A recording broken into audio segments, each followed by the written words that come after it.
Radio presents a very Barstool Christmas, featuring me and Feitelberg, a live show from John Henry's apartment. I mean, I'm happy to have you. I still don't get what we're doing. It's a podcast Christmas extravaganza, John. We've got guests coming by. We've got pre-recorded bits. We're giving out awards. I think Nick and KB are going to be here. They're fucking weird. They are weird, yes. We do a vodka, right? And we're going to be drinking some vodka. I'm in. You're in. New Amsterdam vodka, making it happen. But I told you, dude, you're supposed to be wearing an elf outfit. I'm wearing it. That's not an elf outfit. That's a Peter Pan costume. Peter Pan's an elf. Peter Pan is not an elf. Well, no, I mean, he is. No, Peter Pan is decidedly not an elf. Maybe Tinkerbell's a fairy. And Peter Pan is not an elf. Why is he not an elf? Does he have pointy ears? He dresses like an elf. Yeah. No, he doesn't. Yes, he does. Peter Pan has pointy ears. It does not. Peter Pan is just a boy. He He's just a never boy grows with up. pointy ears. No, he's a dead boy, and he has pointy ears. I am almost positive. Peter Pan is an elf. He's got some sharp features, but he does not have a pointy. Particularly in the ear area. But not. All right, I'm gonna Google. Is Peter Pan an elf? Whatever. It doesn't help me that it autofills. Like people are asking this question. Is Peter Pan an elf? No, Peter Pan is not an elf, which is a mythological creature that does not feature blah, blah, blah. Peter Pan is taught to fly by fairies and birds. He does absolutely have pointy ears. He's a fucking elf. Yeah, he's an elf, man. Look, you tell me to dress like an elf, I'm going to dress like my favorite elf of all time. Who's your favorite elf of all time? Now, Peter Pan. Merry fucking Christmas from the KFC Radio boys and Peter Pan, that fucking elf. He's like a southern elf. We got northern elves. He's just a down south elf. He is a fucking elf. All right, let's do it. KFC Radio presents. Whoop, go ahead, baby. No, that's fine.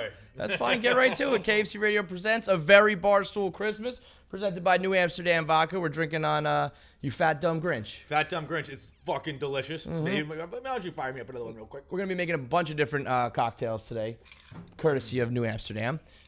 We've got guests planned. We've got bits from your favorite Barstool personalities. It's going to be a whole variety show for you in the middle of the fucking worst goddamn blizzard we've had, quite literally, in like 5 years. I'm fucking very thankful because I thought it just didn't snow in New York anymore. I have not been here for You're one snowstorm. Thankful? What, you want this? Yeah, hell yeah, I want this. You kidding me? This has been a fucking nightmare. We're trudging all this shit through the snow, carrying fucking chairs in the snow and the But sludge. when I look outside right now, it's very pleasant. Yeah, I guess so. But you know, this city's gonna be trashed by the morning. It's man. gonna be all black snow. It's Absolute gonna be disgusting. But we're gonna have one good night. garbage. We're gonna have one first good night. One little festive night. Since I came to New York. I'll tell you what's festive. This place. This place is, I wouldn't say festive. I would say disaster. We just moved my entire house. Bro, no. If you have to remember what these people have thought of your dwelling for the past 10 years.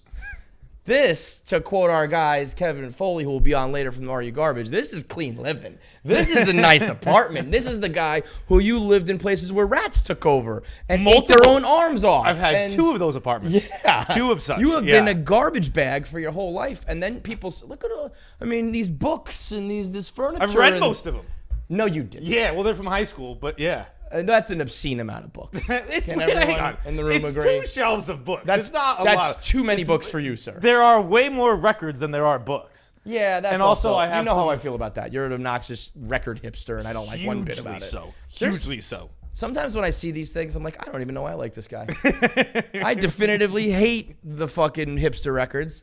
You're wearing a stupid red jacket. It's just, Kevin, it's the way music was supposed to be listened to. And it sounds better. Or and you crisper. have it on your iPod. Guess what? This is how the Rolling Stones meant you to hear fucking Satisfaction. We quite literally just did an episode where you said that like your ears are clogged and you can't hear anything. You can't hear a goddamn thing. So I don't think you hear a fucking piece of that music. It's a masterpiece or a stroke of luck that I ever hear anything at all. But it's nice background music. It's like basically I hear everything like I'm underwater. So I can kind of hear it. And yet you're preaching about the vinyl to me. You fucking asshole. You don't know. You're too busy with the .mp4s and the .mp3s. You don't know what music was like back in the 70s, kid. Neither do you. You goddamn asshole. You goddamn asshole. All right, so we'll be drinking our cocktails all night long. You can tweet along with us. Are you willing to use the platform you have right now to boy. speak to the people and admit that Peter Pan is an elf? Oh, I mean, you know me. Everybody knows me. I don't concede. I don't give in to an argument or a discussion. You gave in quick, fast. Or an opinion. Like, I was prepared in that moment. I was like, I will go to the grave saying that Peter Pan is definitively not an elf. And then I was like, I think he does have pointy ears. He's right. And I Googled that, and I was like, fuck, those are such elf ears. And then I like started to take it all in. I mean, he's an elf. And I'll be honest, in this hat, you kind of look like an elf. Do I have pointy ears? It's just because it's cutting off your ear. I got tiny ears. It kind of, it looks like you look elfish. Small ears and a small head. You would be like an elven king, perhaps. Oh. Yeah, Because like I'm a tall, big elf. Like I'm Yeah. tall and I don't have that pointy of ears. Yeah. Although I feel like it's like the pointier the ears, the higher rank you are as an elf. Yeah. There's also, there's all sorts of elves. Like, a Christmas elf would get fucking his shit pushed in by, like, a Lord of the Rings elf. Like a Legolas he'll shoot you in the face with a fucking bow and arrow. Sometimes I remember you're a nerd, and you can drop Lord of the Rings references on me. So I piss you off with the records. I say you one piss me fucking off. guy from Lord of the Rings, and I'm a nerd. I am a nerd, but not because I know one character from one of the Kevin's biggest. like, if my ears were pointier, I'd own Mordor. You've got a fucking Harry Potter wand right over there. I don't want to fucking hear it. There's something about being in a different setting where it's we're gonna like fight all night long. Yeah. We would never be doing. We're on this in different the studio. sides is the thing. Oh, that's Usually I'm fucking me looking up. to my left at you. Now I'm looking to my right at That's you. And fucking it's me up a throwing little off the bit. whole thing. I don't like it one bit. The snow is like, I mean, for us, it's been. If you saw the setup we have here, it looks like we're about to shoot like a full blown porno. I thought we were gonna have like. We looked like we were to shoot a movie. I thought Nick was gonna just be have here this with kind like of stuff. like the rundown like TriCaster, and that's it. We've got cameras. There's like we've got 5 ring cameramen lights. here. I mean, I still go back to the days of Barstool where it's like you show up in like we used to have those, what were they called, flip cams? Yeah, that was it. Yeah, we just walked out with a flip cam and I was like, here we go, we're gonna do Done. this. We're I good. figured that was it, and then we started lugging things in for this shoot, and I was like, oh, and you referenced porn. I don't understand how porn shoots. Because I feel like this is bigger than a hotel room, and there's no way all this stuff could fit in a hotel, and we're not going to move the whole time. Actually, the fact that you mentioned porn, Sure. that was about. I know who had the under. We almost brought a couch in here, which would have looked definitively like the casting couch. Yeah. We would have had a leather couch in here with all this shit here. Foley and Kevin would have been like, whoop, turn right the fuck around. Like, this is some bait and switch. I don't know what's going on here. You probably could hear the plows go by. So this is the most snow we've gotten in a long time. And that rat fuck de Blasio sent out one of the most asshole tweets I've ever fucking seen in my life. That guy, he has to be trolling at this point, trying to be the most disliked man in the world. It's because this is like, he's out of office this year, right? Like he has 2021, and that's it. Oh, so I thought this was like he had like one last layup on his way out the door, and he's still I think he's fucking got one spiked more year, but he's lame duck, and so he ain't getting shit done. But it's gonna be a year-long victory lap of being a fucking asshole to the world. He tweets out like school is canceled. There will be no in-school sessions. Like, next paragraph on your tweet. But we will be doing full remote learning, which not only is just a kick in the dick to all the little kids everywhere who wanted to have a snow day, but right now the fucking parents who are doing the COVID shit and the work and now have to do Zoom school. I mean, I would fucking murder him with my bare hands if I could catch him right now. Has he gotten the COVID I don't know if I'm allowed to vaccine? say that. Joking. Don't fucking penalize us like with the legislation and shit. We're fine. Has he gotten the vaccine? Because if he's gotten it, then I'm Probably. out. Because this makes you allergic to making remotely good decisions. Yeah, this is just go let the kid. I don't know what New York City kids do in snow days. I imagine it's like heroin and robbing liquor stores. But like just go let the kids do whatever they do. Give them it's one insane. fucking day off, especially Bill. when you see all the fucking letters that everyone's been writing, like all like the school districts that are going viral. Because it's like, we feel like the first snow of the year is an important part of childhood, and I want the kids in Jackson County, which is a county I just made up, to go have fun and just snowball fight and build a snowman. Literally Grinch. And literally the one person in the town that's probably gonna get hit the worst is like fucking batten down the hatches and get your books out, kids. You'll learn it tomorrow. What a cocksucker. What an absolute bag of shit. And this is let's talk about it on a larger scale. This is Zoom's fault. Well, go on. Well, I just like think this. that it's like we all got too into Zoom, and Zoom's too effective. Zoom's too good. But it's not too good because now everyone makes you like. How many meetings have we had now where it's like I thought it's a call and then it's like, oh wait, no, we're all Zooming. Like, why the fuck do we have to look at each other? This technology shouldn't exist. Just tell me what. If you can't tell me on a phone call, I don't need to know it. Spoken like an ugly man. Well, smoking like a man who doesn't like to shower or put clothes on. Smoking like a bag of shit. Yeah. No, I'm with you on that. The less that people need to see me, the better. Which is why I kind of weaseled my way out of the sexy Barstool calendar. And I am happy I did so because the early report on John Henry's pictures, if you don't know, if you didn't listen to today's episode, or I guess tomorrow, we talked about it on the episode, but John did, which month are you? I'm going to be October. John is going to be Mr. October in a Barstool Sports sex calendar. And he, in this very apartment, filled up his bathtub with what had to legitimately be 1,000 Sour Patch Kids. It was, it was way more than that. It was $400 worth of Sour Patch Kids. I mean, millions, perhaps. Just his pale, pasty, naked body in a tub covered in Sour Patch Kids. But the report that I'm hearing is that your boy went like full Zoolander on him and had like this like sex face and he like put on a show for the people. I'm going to look down the camera for this one. The cameraman was Enrique, who runs like the front desk at Barstool along with Ebony. And he said, just so you know, I'm hanging one of these in my apartment. It was. Which is, you know, Enrique, it's very funny. I'm gonna look down the barrel here and be dead honest. You know, my self-confidence is not one of the tallest things in the world. Zero feet tall. I saw some of the unedited footage. They're going to Photoshop Yeah, it. they're going to pump I you saw up. some of the unedited footage today, and I was like, I'd fuck that guy. I had legs hanging out of the tub. I was covered in Sour Patch Kids. I was making sexy faces. You're like Hobbit feet and legs were exposed, and we're saying that these pictures are good? Buddy, someone get on the horn to someone else and be like, let me just see a couple of those fucking, let me see a couple of the edits. Will Liz will have them? Yeah. She'll say, like, can I just see a few of them? Some of John's. They were, it actually, you know how long the photo shoot took? It took so long that I had to stop eating Sour Patch Kids because I turned into Robert De Niro, where it was just like I just had like a sour puss face. I was like, guys, if we don't have it now, we're not getting it again. Like I had a bitter beer face. Legit, how long were you in Not there? very long, but I ate a lot of Sour Patch Kids because they kept being like, no, try bite this one like this. I was like, oh, I can't get a Sour Patch Kid within fucking 6 feet of my mouth after eating it. Are such a piece of shit. And I would just eat them off my body. It was gross. Are you sure they were good pictures? Because everything you're describing is absolutely fucking heinous. It makes no sense. It makes no sense. But I swear to God, I would be shocked and appalled if there's someone who looks hotter than me in the Barstool calendar. I've seen Dave's. Dave's is good too. To be fair, also Rude Boy is slipping in on mine. Oh, that's unfair. Okay. So everybody but Rudy. Everybody but Rudy. Yeah.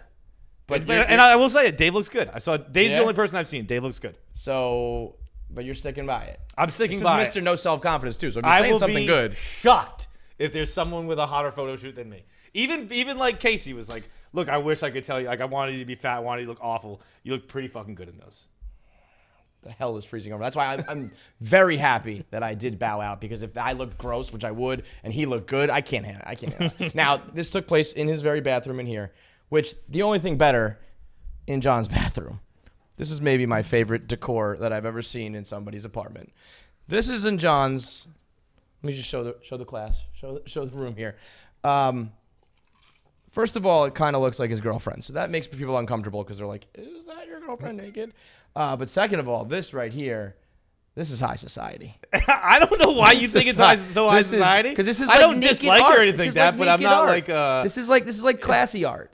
I mean, I think it's like, naked. I don't even think it's actually painted, Kevin. I think you just have a low bar. I think it's a screen printing. Well, but you know what I mean. Like it's I don't know if I don't give a fuck about this, how it's constructed. I'm saying this is remember back in the day there was like the Carmen Electra posters. But then there was also like. See, I was a Megan Fox guy. That was my coming of age tale. Megan Fox. You FHM. probably missed these like trash bag. You probably know more about it. Remember Carmen Electra bent over in the patio. Yeah.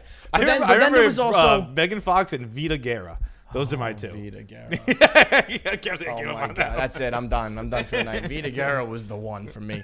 But then there's also the two girls just like kissing in black and white. Yeah, the girl of course I pulling know that down like one. her jeans a little bit. Yeah. That's this to me. Okay. But I don't see now but again. I don't this- think you're describing class. You're describing a freshman year college dorm. yeah, but that was the classy version. You know what I mean? That for us, this jumps out. This is the piece in Feitelberg's apartment. But it is awkward. I mean, I had to say to him, because every time I walk in, I see that. I'm like, God, whoever that chick is got it going on. But then I did kind of notice it looked like your girl, so I had to clarify first. I was like, so why do you got that in your, why is that there? Because before I started to say like, yeah, I love that fucking picture. If you're like, yeah, it's my girlfriend, dude. Would have been super fucking awkward. I would. That would be like, that's like in fucking, what is that? In that. Parks and Rec, when they have like the people have like, or like Schitt's Creek, they have in the Great Hall. Like I mean That would be ridiculous. having pictures I of would have yourselves. made fun of you relentlessly if that was in fact the case. Like, yeah, we've got murals of ourselves out there. But yeah, so far we've cheers. Oh, you want to mix it up? Yeah. I'll get up. No, it's fine. It's fine. Yeah, we got all of our New Amsterdam cocktails here that we got all mixed up. Very. This is the Big Fat Grinch. I believe the recipe for this is New Amsterdam plus blue curacao and pineapple. Pineapple. There it is. The main thing I can taste. That would make sense. So far we got food. We ordered everything very good so far as holiday parties go. Much better than the last party experience I had for Shay's birthday. So Shay girl turned 5 over the past weekend. And, given the family situation, sometimes parties get a little bit awkward. So this was the first time that, like, everybody was getting together. So, but from her side of things. And everyone's good. Everyone's good-ish. Mm-hmm. But if you had to construct... You're good-ish, you're good. Let's... Emphasis more on the ish than the good, If you had to construct a room that was going to make me uncomfortable, it was this room. It is like this room to a T. And so I already go in kind of like, oh, God, I just got to like get through this. Shout out to my kids, though. They were like, Daddy, we want to do this with Daddy. We want to do that with Daddy. I was like, yes, keep it up, kids. You would have thought I like paid them off. They were like loving it. So I get in there, though, and I was on cake duty. That was my job. So I got the cake, grab some candles, get to the house, light them up. We're singing happy birthday. They were fucking the trick candles that don't blow out. Which, like, right there, like, front and center at Carvel, like the one you grab right off the top, are the fucking... Oh, you bought them even? Yes. Oh, that's So this is bullshit. all on me, though, Yeah. So... I was going to say, when you have to tell people when you're doing, aside from the idiot kid, you got to tell the rest of the room, like, hey, just guess what's coming up. Like, why do those exist? They're not funny. They're not good. They're not a thing. Like, have you ever experienced them? They're terrible. They're stupid. yeah, it's like you want to make your kid feel dumb on the best day of the year. This is what we're going to do. It's not even dumb. It was extremely dangerous, John. These things started to sparkle. I started blowing them. I was like, oh, the dumb kid can't blow them out, So I'm like, oof. And they like spark back up. Now, Shay is like a very like goody two-shoes type of girl. So she's like, ah! She starts going, what in the world is this? What is this? So I'm like, oh, God, I brought the wrong candles. I mean, people are starting to like hoot and holler. So I just grab the whole cake and I bring it to the kitchen. And I'm trying to blow them out. I mean, you really can't blow these fucking things out. So now I'm trying to just pick them out. But by now they've like burnt way down. So I'm picking them and they're like burning my fucking hands. So I'm like, and I'm trying to keep it in because again, this whole room is probably like, we would love if he would just get like set on fire completely. So I end up getting one and it starts to like legit burn my fingers and I just have to throw it. And it lands on like this rubber drying mat that's near like the sink. And it just is like this little like ball of fire sparks up. And now there's like burnt rubber. So I run over and I'm like patting it out. I'm turning on the sink and I'm like hitting the faucet, like trying to knock it over. Is everyone watching you at this Yes! And I'm the only one. No one's helping? And Shay is like, Dad, what in the world? What is going on? And I'm like, it's fine. It's just fire. Don't worry. It was awful. And this thing. This is your place, right? No, this is at her place. And it's like so much nicer. And I was like, God, I hate you. I felt like Ben Stiller in every movie he's ever been in. Like, it was Along Came Polly, meets Meet the Parents, meets all of those, Analyze, all those fucking horrible movies that where you want to die, except I was living it. And I like finally put it all out, and you can smell it. And Shay is like near tears, and everyone's just looking at me. And I swear to God, if I had a gun, I would have shot myself in the head in that moment. I would have just been like, "Get me off this planet Earth right now." I just see someone just be like, "Kevin, you are what the French call les incompetents." That's exactly. Oh my God! It's almost lit the house on fire, putting out 5-year-old birthday candles. Oh my God! Did you? Okay, here's a question. How long did it take you to figure out they were fake candles? Well, like they burn normal for a little bit, but then all of a sudden they kind of do like a sparkler thing when they start to get like low enough. So I probably lit them too early. We were singing and things like that, get the kids, and then all of a sudden I see it go like, tss, tss, tss, and I was like, oh fuck. And I thought maybe they were just like they light up or something, and then like I saw her blow one out and it just popped right back up, and I was like, oh. And I think I was the only one who caught on first. There was probably like a good like few seconds where I knew what was happening and the rest of the room didn't, and I was like, it's about to go down. This is about to be a serious problem. And then of course nobody eats the fucking cake. Light the kitchen on fire real quick. Oh my God, it was the only thing that would have been worse is if the fire alarm went off. That would have been the icing on the figurative cake in that situation, and then I probably would have killed myself. I'd be like, I'll be right back, and I would have never come back. I would be dead in the goddamn gutter. So much smoother party experience right now.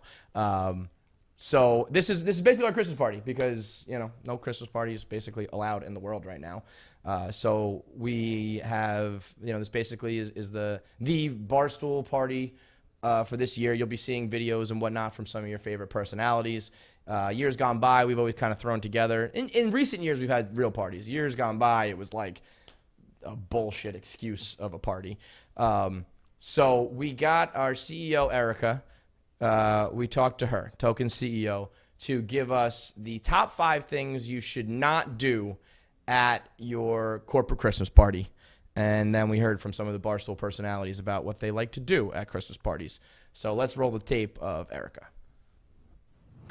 Top 5 things to not do at a holiday party. 1, get trashed and like drool all over yourself. 2, sexually harass a coworker. 3, say something really offensively insulting to someone you're dependent on at work. Wear the same outfit as someone else, number 4. And 5, go home with a coworker who already has a boyfriend.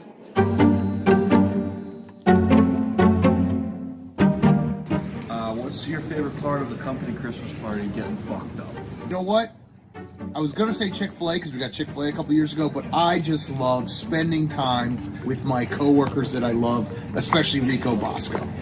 Sadly, I wouldn't know because another year that I finally jump in and now all of a sudden the Christmas party's gone. He's watching John Feitelberg pretend like he's not drunk when he's really drunk and everyone knows it, but he swears he's not, and he says that no one can tell. Everyone can tell.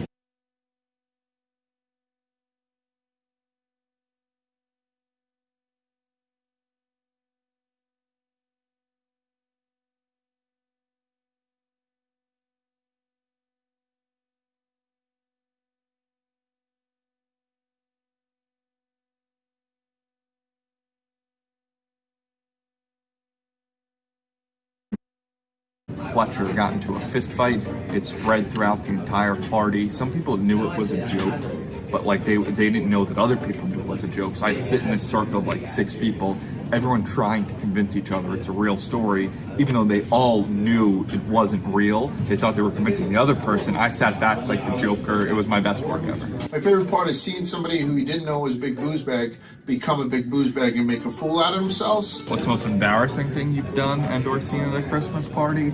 So last year, Blackjack Fletcher and Brian Fitzsimmons got into a fist fight at our company Christmas party. It was crazy. How do you get into a fist fight at the company Christmas party? Talk about embarrassing. Look, I don't know what kind of sick fucking game you KFC Radio folks are trying to play.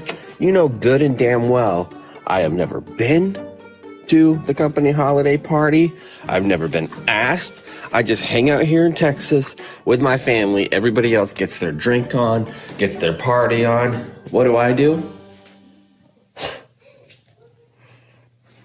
Have sex with my wife. Oh, this is easy. My favorite part of the Barstool Company Christmas party is always when my guy Large, all 6'5", the man mountain, he throws on his professional grade Santa suit. He's born on December 25th, so he loves the fucking holiday so much.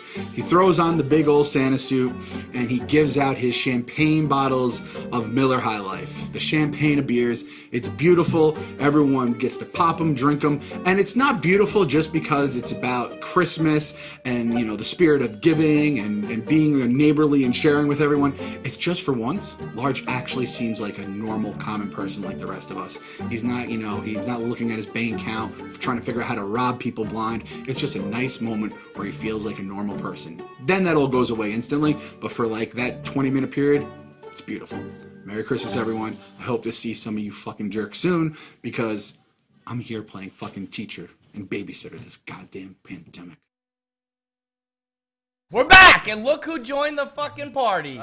Your favorite weirdos, Nick and KB. You have a bandage. Yeah, I got a little Star Wars. That was another fiasco. That's the most old man shit I've ever seen in my life. Finger or hand band-aids. Well, it's actually funny you say that because it's actually the total opposite of that. Another fiasco. I didn't burn anything down today, but I deeply sliced my finger on a broken light bulb and was bleeding profusely, and Shay was crying about that too. I got to toughen this girl up. A little fire and a little blood, and she keeps fucking freaking out. How'd you break a bulb? Do I have to lean?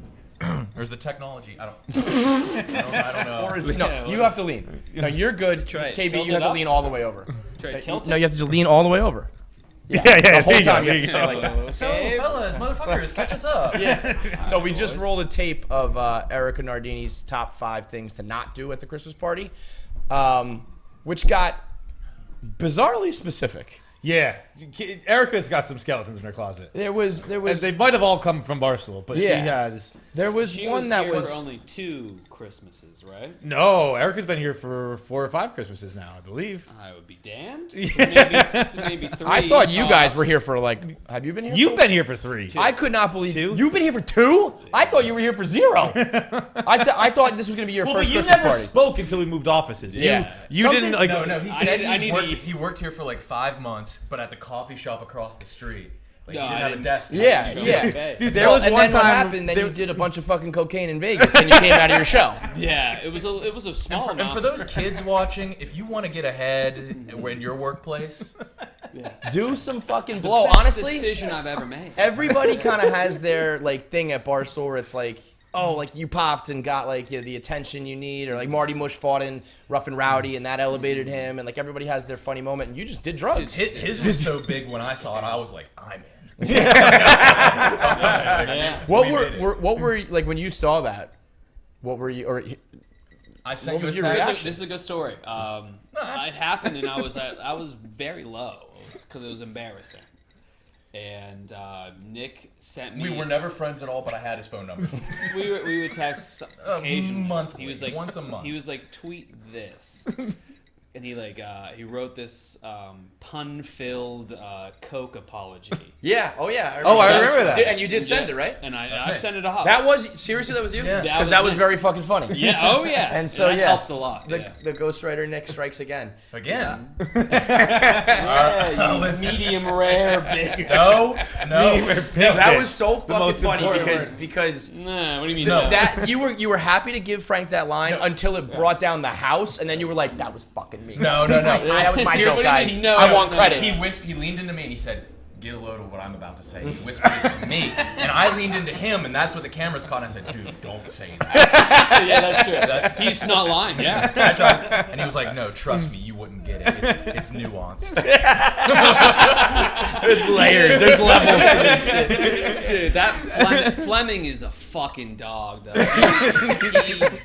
He's a funny motherfucker. When he brought up like his family's history of bad luck, like his Seamus Fleming. I don't know if I know this. Seamus Fleming, his uncle from Ireland, Yeah, bought a him. potato farm the day before the famine. And then he said his other uncle, what was his name? Vespucci? Vespucci. Moved to New York and put all his money in the stock market the day before it crashed. And then like I sat down, I was like, you got to tell me more about your family history. And he was like, you wouldn't believe my aunt. She was a school teacher and she got invited to go on a space shuttle. And I was like, okay, I know where. Like, okay, I get it. Say no more. He was a professional poker player. Went to Mandalay Bay 3 summers. Jesus Christ. Yeah, there was this. Bottom line is, he wipes us out of the water when it comes to lying. Yeah, he was. It was like early 2000s. I can't remember the year. It's like. Took a flame. He was just standing in this field in the middle of Pennsylvania, and you wouldn't imagine this poor luck. It was by an interstate. It was a Somerset. Yeah, he was just taking a stroll. You wouldn't believe what happened next. He turned it into a BuzzFeed article on that.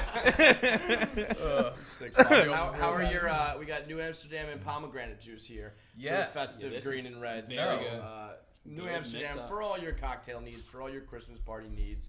If you're doing them over Zoom, you're doing them in person. Drink your New Amsterdam. But so Erica, number 1 on the list was like don't get too shit-faced, classic. Number 2 was don't sexually harass people. I thought that was interesting the second to one. make that second place. Well, 2 usually follows 1. That's usually how numbers work, John. Yes. No, but I mean. The sexual harassment usually follows the getting drunk. Got you. Yes. Well, you gotta be a real monster to sexually harass sober. I took her home, I tucked her into bed, and then the next morning when I woke up, feeling right as rain. So then she goes on, don't wear the same outfit as someone. That seemed very specific. But then the most specific of all, she gives it some thought. She's stuck on 5, and she's like, don't take anybody home who has a boyfriend. And it was just like, whoa.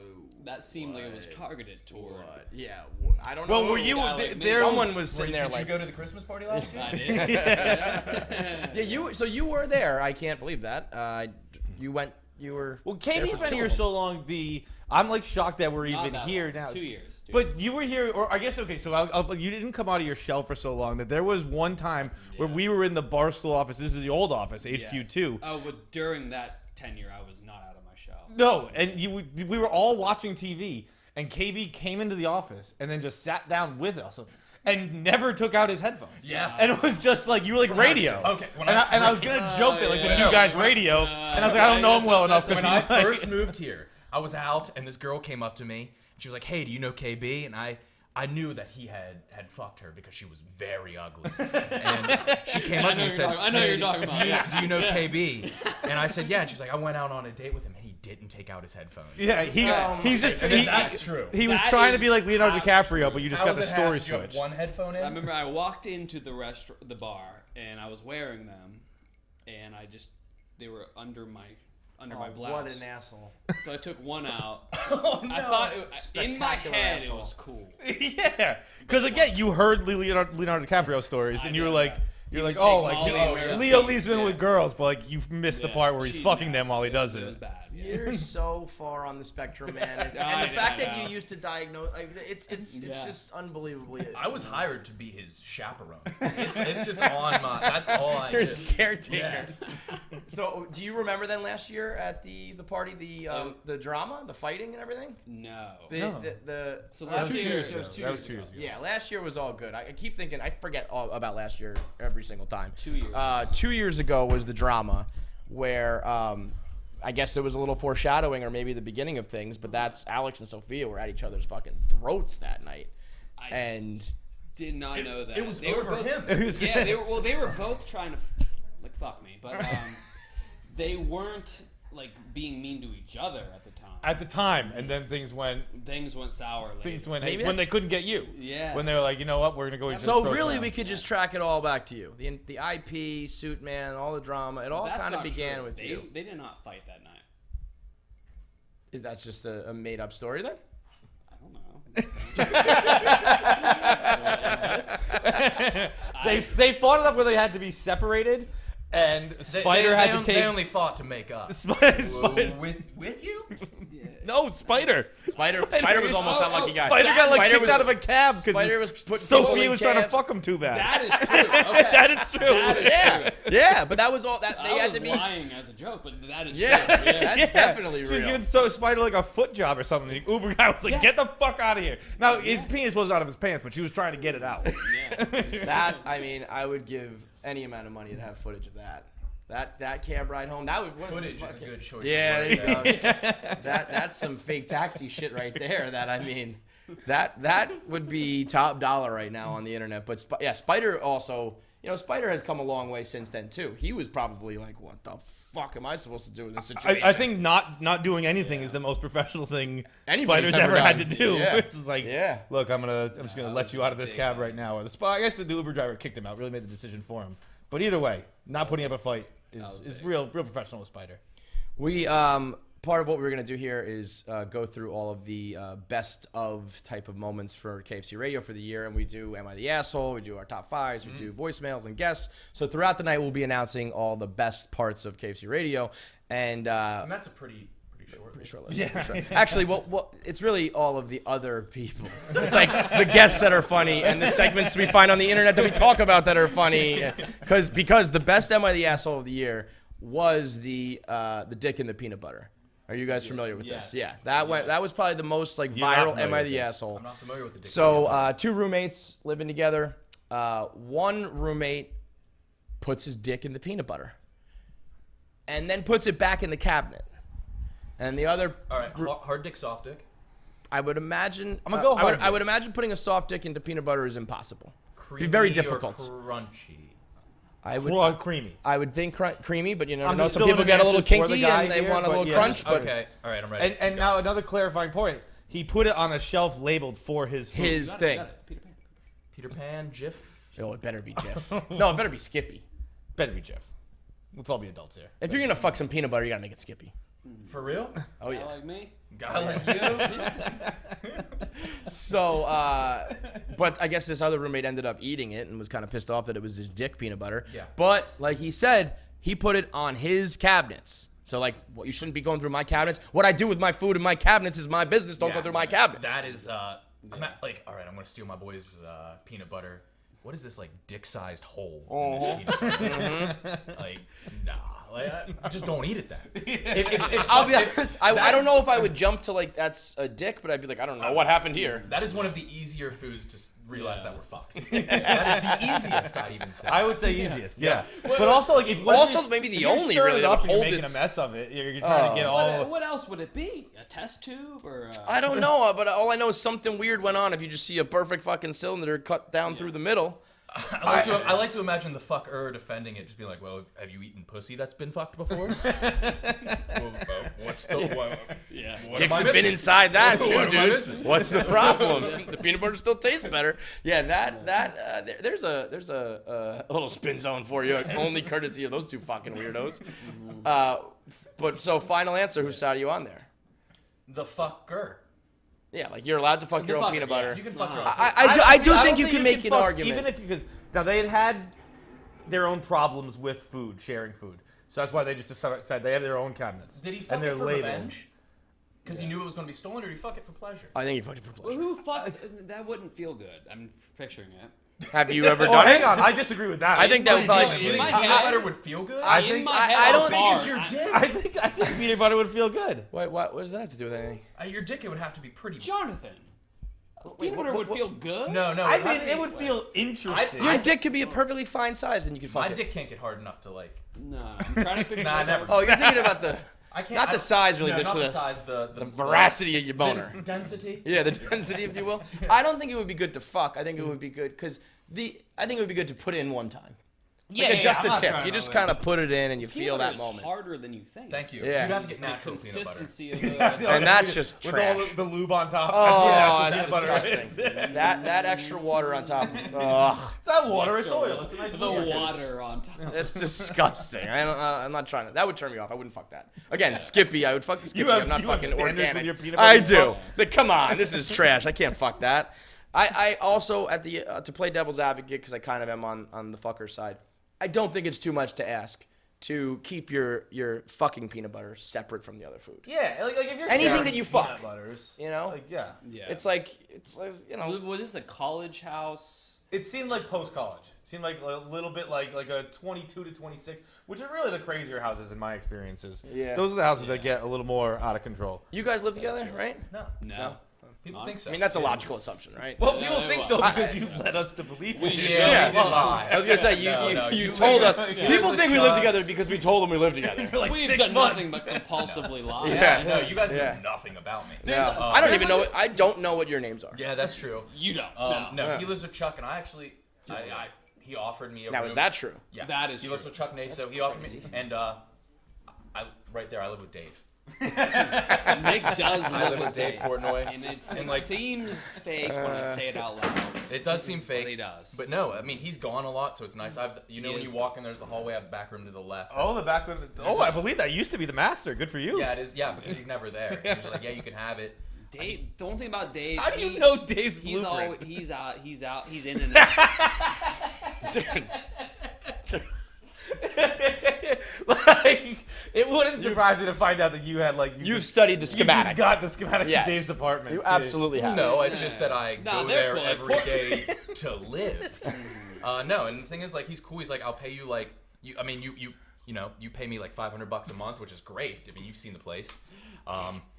And all he asks is that, like, I have to watch The Boys on Amazon Prime with him. He fucking loves watching The Boys. He does. Dave. Yo, He aspires to be Homelander. He's like, Yeah. this guy's got the right idea. Dave stands up on thing the is, like, top of the building and jerks off like Homelander. He's like, listen, I don't have the heart to tell him he's the bad guy. You know, we laugh it up, but Tommy Scabelli did do this. Tommy lived with Dave for like a solid month straight. No, that's who I talked to when I got the job. I was like, yo, I don't have the funds to live anywhere. He was like, yo, just crash at Dave's.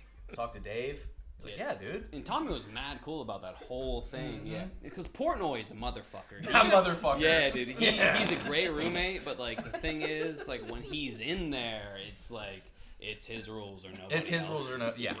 That's the thing about Portnoy. I've seen The Boys 6 times. He won't stop showing you The Boys. I don't even think he likes it. What day would you watch that show? I'm sorry? Oh, what day would I watch it when it came out? What did it come out on Fridays? You are bad at your job. You'd watch it on Saturdays, fights. John. That's like your thing. Honestly, You invented Saturday. That hasn't been your thing. I mean, John was out on Saturdays for The Boys before anybody was out on Saturdays for The Boys. No, Saturdays, it's still going strong. It is. Every time. I wouldn't watch it on release day because Fridays are for the men, and then I would watch it on Saturdays. Saturdays are for the boys. They're for the boys. Yeah, I forgot. It slipped my mind. But every time a Deke Zucker dies, they lower the Saturdays are for the boys flag half They've chosen another Deke. Our strongest Deke has passed away. We only have 2 more left. They're Somalians in Minneapolis. They don't even know what Barstool is. They don't know how to transcribe English. We just have a quote farm, like making them subscribe and unsubscribe to podcasts in and quote 3 tweets. years. No, they're just like a bunch of babies, language. and they're just like scouring the babies. Oh, you have the mark. The prophecy is true. You'll be the next Deke.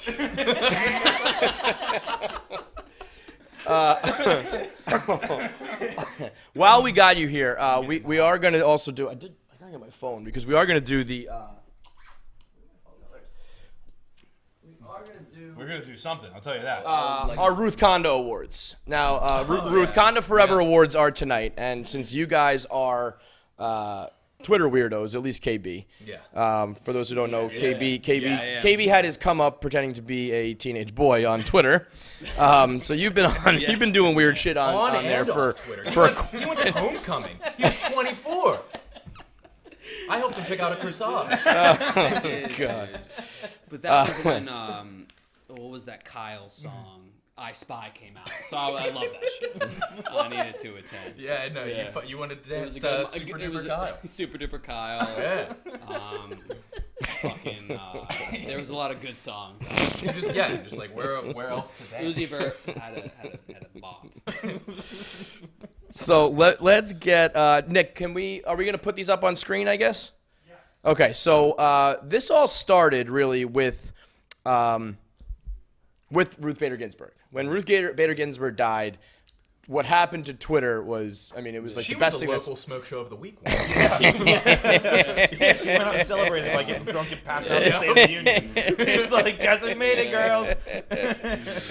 So the first tweet that really set things off was Ruth from Utica College. She's a local smoke shop. They have like good tits. Yeah, she's not recognized on a national scale. We're not gonna put her in smoke smash or anything. KB tried to lie to me once. He was like, "Yo, you gotta see this." No, don't even start. Yo, last weekend I fucked a smoke show, and he sent me the link. Local smoke show. No, you're fucking clowning. Dude, I was just like, "What the fuck?" Why you on? You don't. You're on other shit right now. You are clowning. We've caused KB to revert back to being a teenager again. I don't. The homie's pressed. The homie's pressed over there. You get fucked up. Come on. You think you bring home a smoke show? You Shut wake up next Nick. to a fucking local. Dude. No, dude. It was one time, and she was fucking. She could have been a real one. Thornton wrote about it. Tommy Smokes extorted her. Jesus Christ. All right, so there's 4 tweets for this category. Mm-hmm. This is the Ruth Conda Forever Awards specifically for Ruth Bader Ginsberg. There was the first one. Don't you tickle me.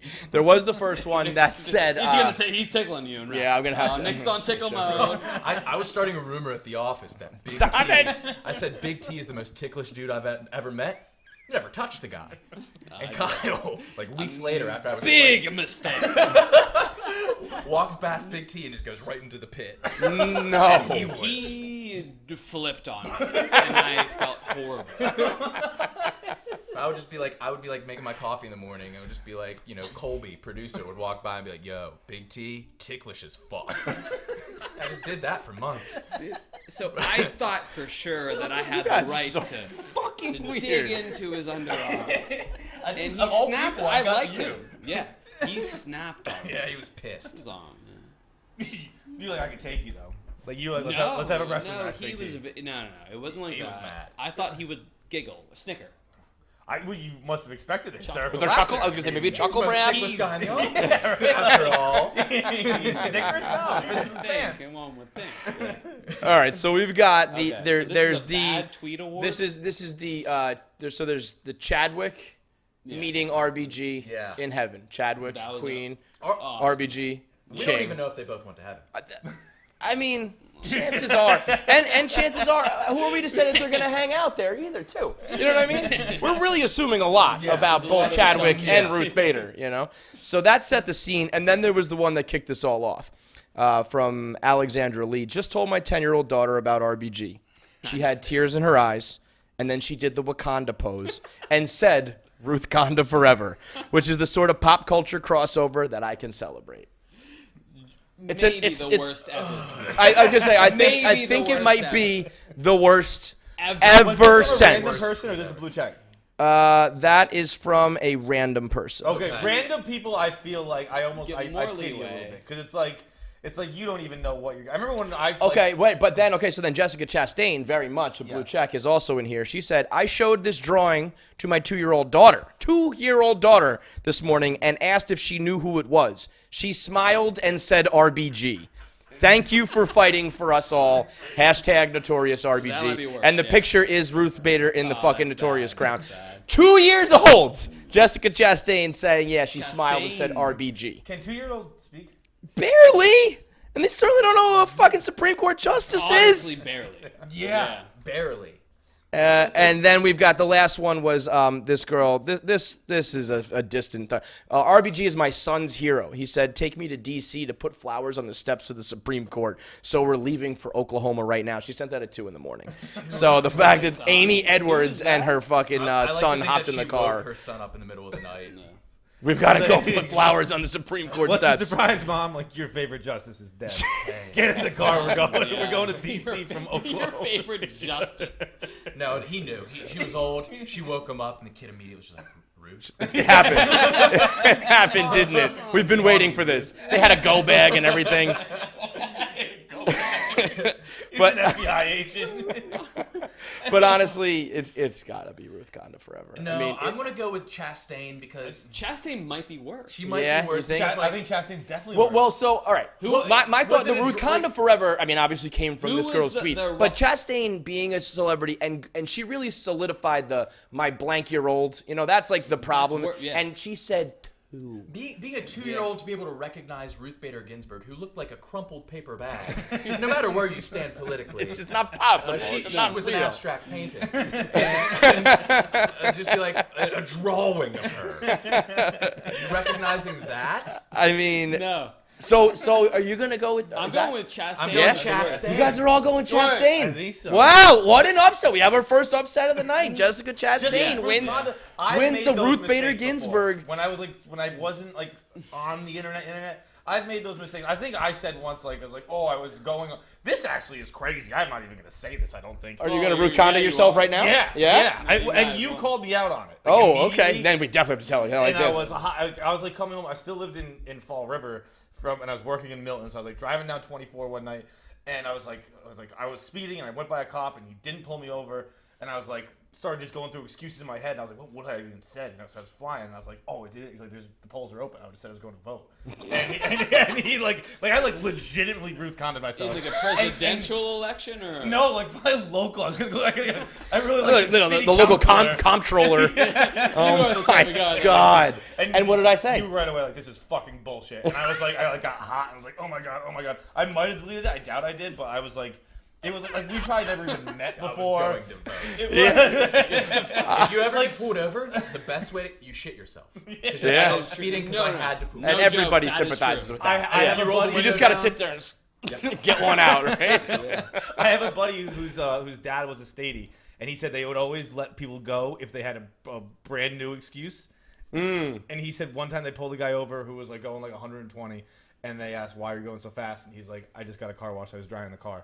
And they were like, you earned it. You earned it. I like that. Man. I mean, that's, I'm happy. I'm proud of myself that I spoke up. I can't, I would not do that now. I would just be like, I don't know, let that person flounder on the internet in their own fucking misery. But all right, our final answer, though, I guess, Jessica Chastain. You know she was pissed. She was like, I wish my daughter was 4. So right. She was mad at her kid. Why aren't you old enough to know Supreme Court justices? Your daughter must be 24. The age of I just learned who Ruth Bader Ginsberg was. Come on, give me I learned who Ruth Bader Ginsberg was when she died. You better hope your daughter was 32. Honestly, yeah. All right, boys, we're gonna get into we're gonna roll another clip here. We're gonna get into some more Ruth Conda in a little bit. Nick, if you can cue up our Troops and Za clip. We had the newest. I mean, you guys have officially definitely been replaced as the new hot couple in the office. No, you guys had a good run. Nick and KB, they're so funny and zany. And now it was Troops cool and it was sick. Cool and sick. It was, and I'm trying to decide what was. It was more sick than cool. It was more sick than cool for sure. But Troops.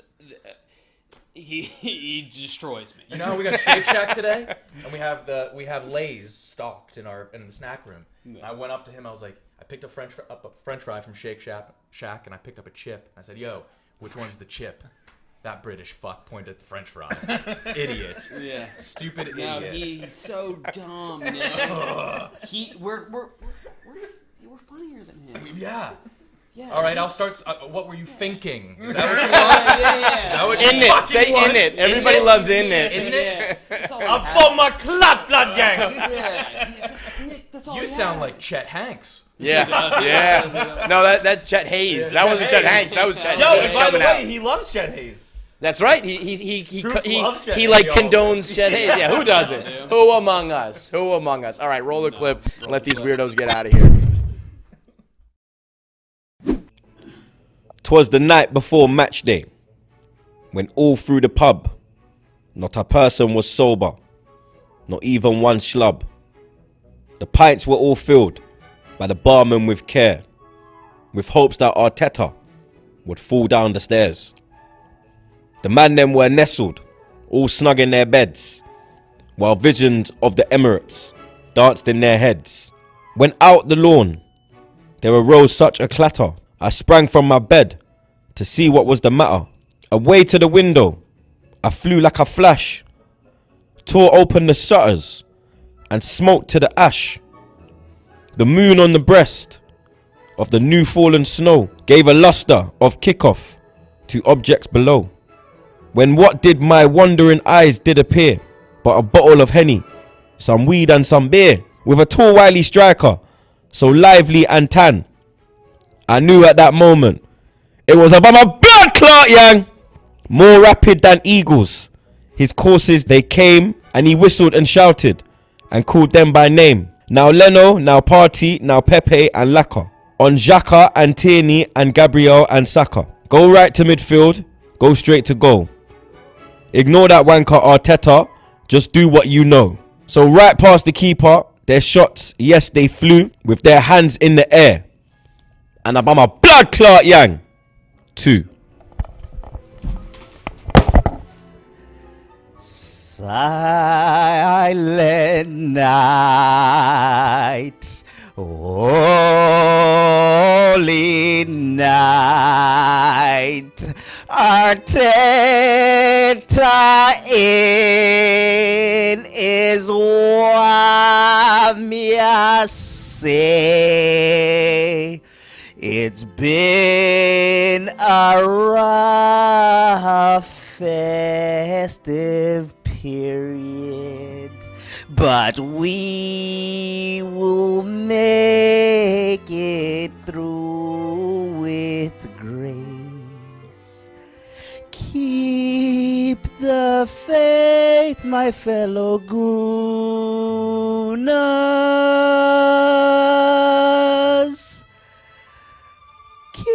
Keep the faith in Arteta.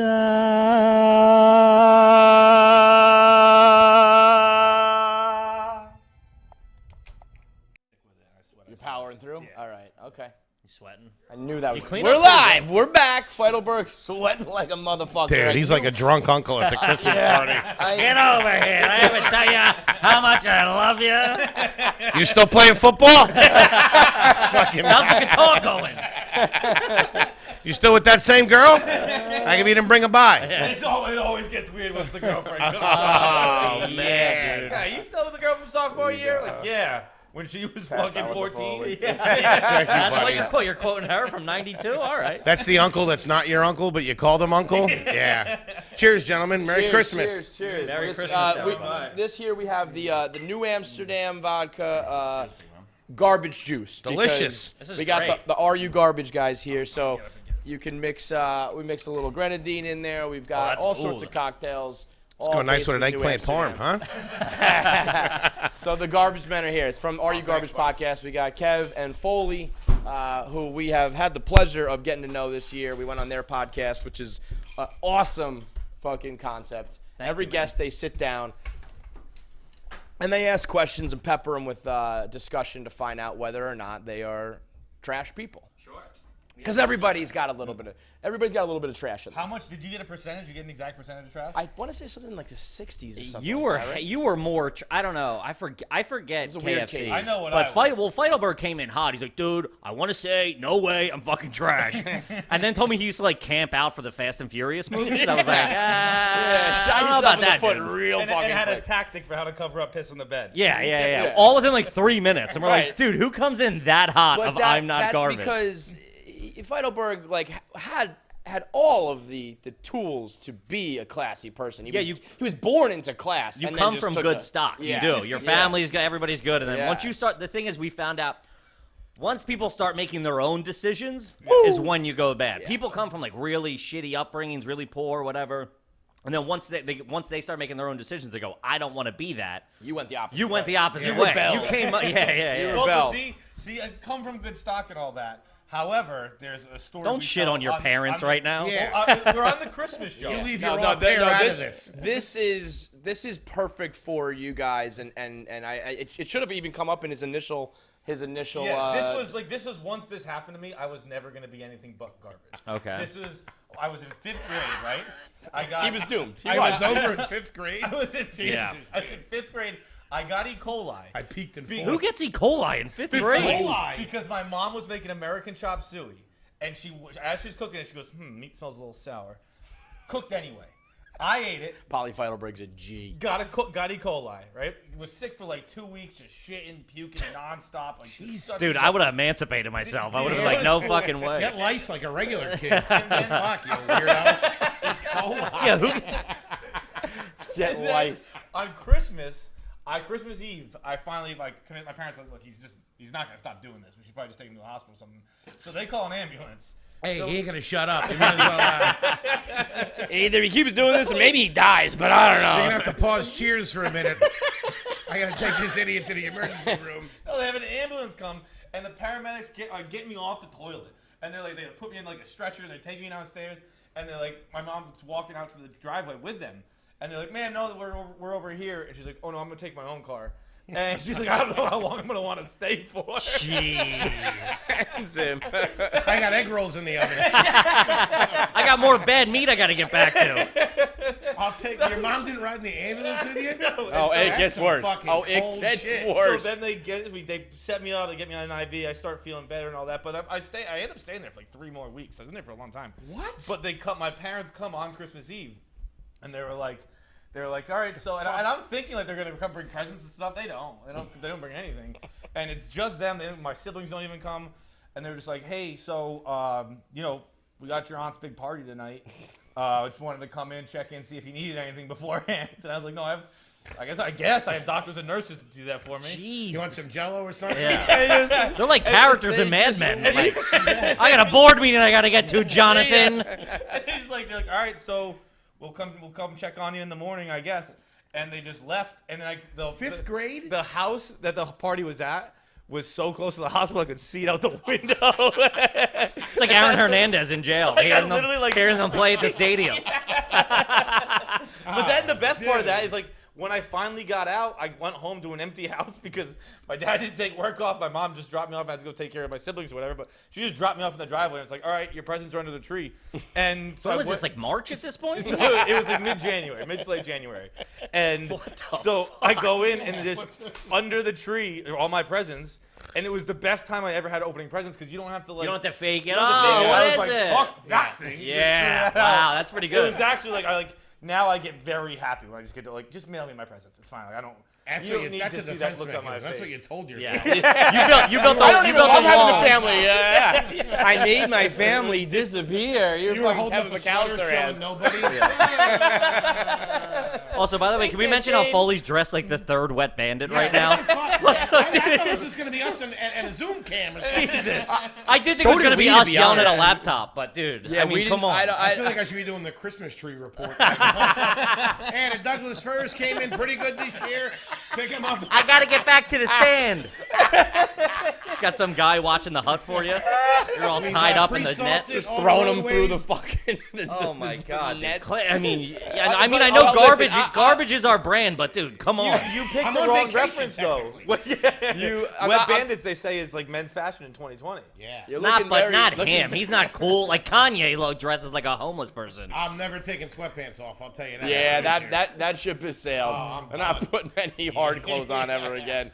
I'm not picking on Foley tonight though, because Foley's supposed to go to Hawaii in about 2 hours. And yeah, Foley literally thinks he's flying out of JFK in like 25 minutes. I'm going. I'll get out there and scrape the fucking windows myself.